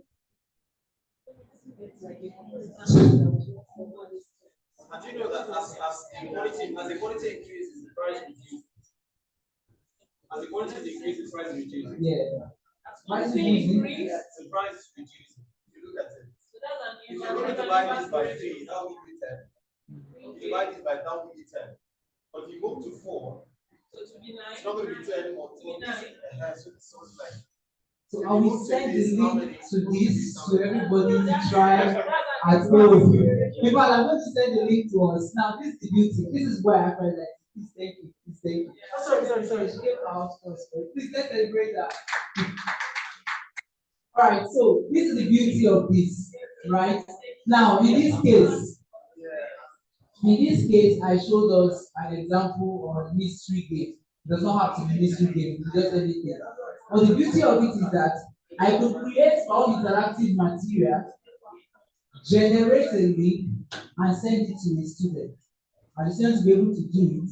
And now with, I think last Friday or last Saturday, with the new improvement from Canva, you can now even get a back-end results from your classes through this. So this is what I mean by that. So as I've prompted it and I've gotten this interactive material, what I'm just going to do is to click using a design. Or so I want using a design, I can use it as a website, a presentation, a doc, or a whiteboard. So let me say I want to use it as a website. We're still racking our brain. Okay, so I will send the link to everybody. So I will show you how to generate your link and how you can use it anytime in your classroom. Now, if you look closely at what is happening, can this class get boring? Like a class where the students have to try to figure out the mystery game? I don't think it can, because they won't even misbehave, because this is their misbehavior. They are enjoying the process of learning this. Okay, so I want to just show us how we post it. Our quizzes. That's the last quiz we did before we did here. So very shortly, everybody's going to be awarded a certificate. A few of us can snap pictures and we're just going to appreciate our sponsors.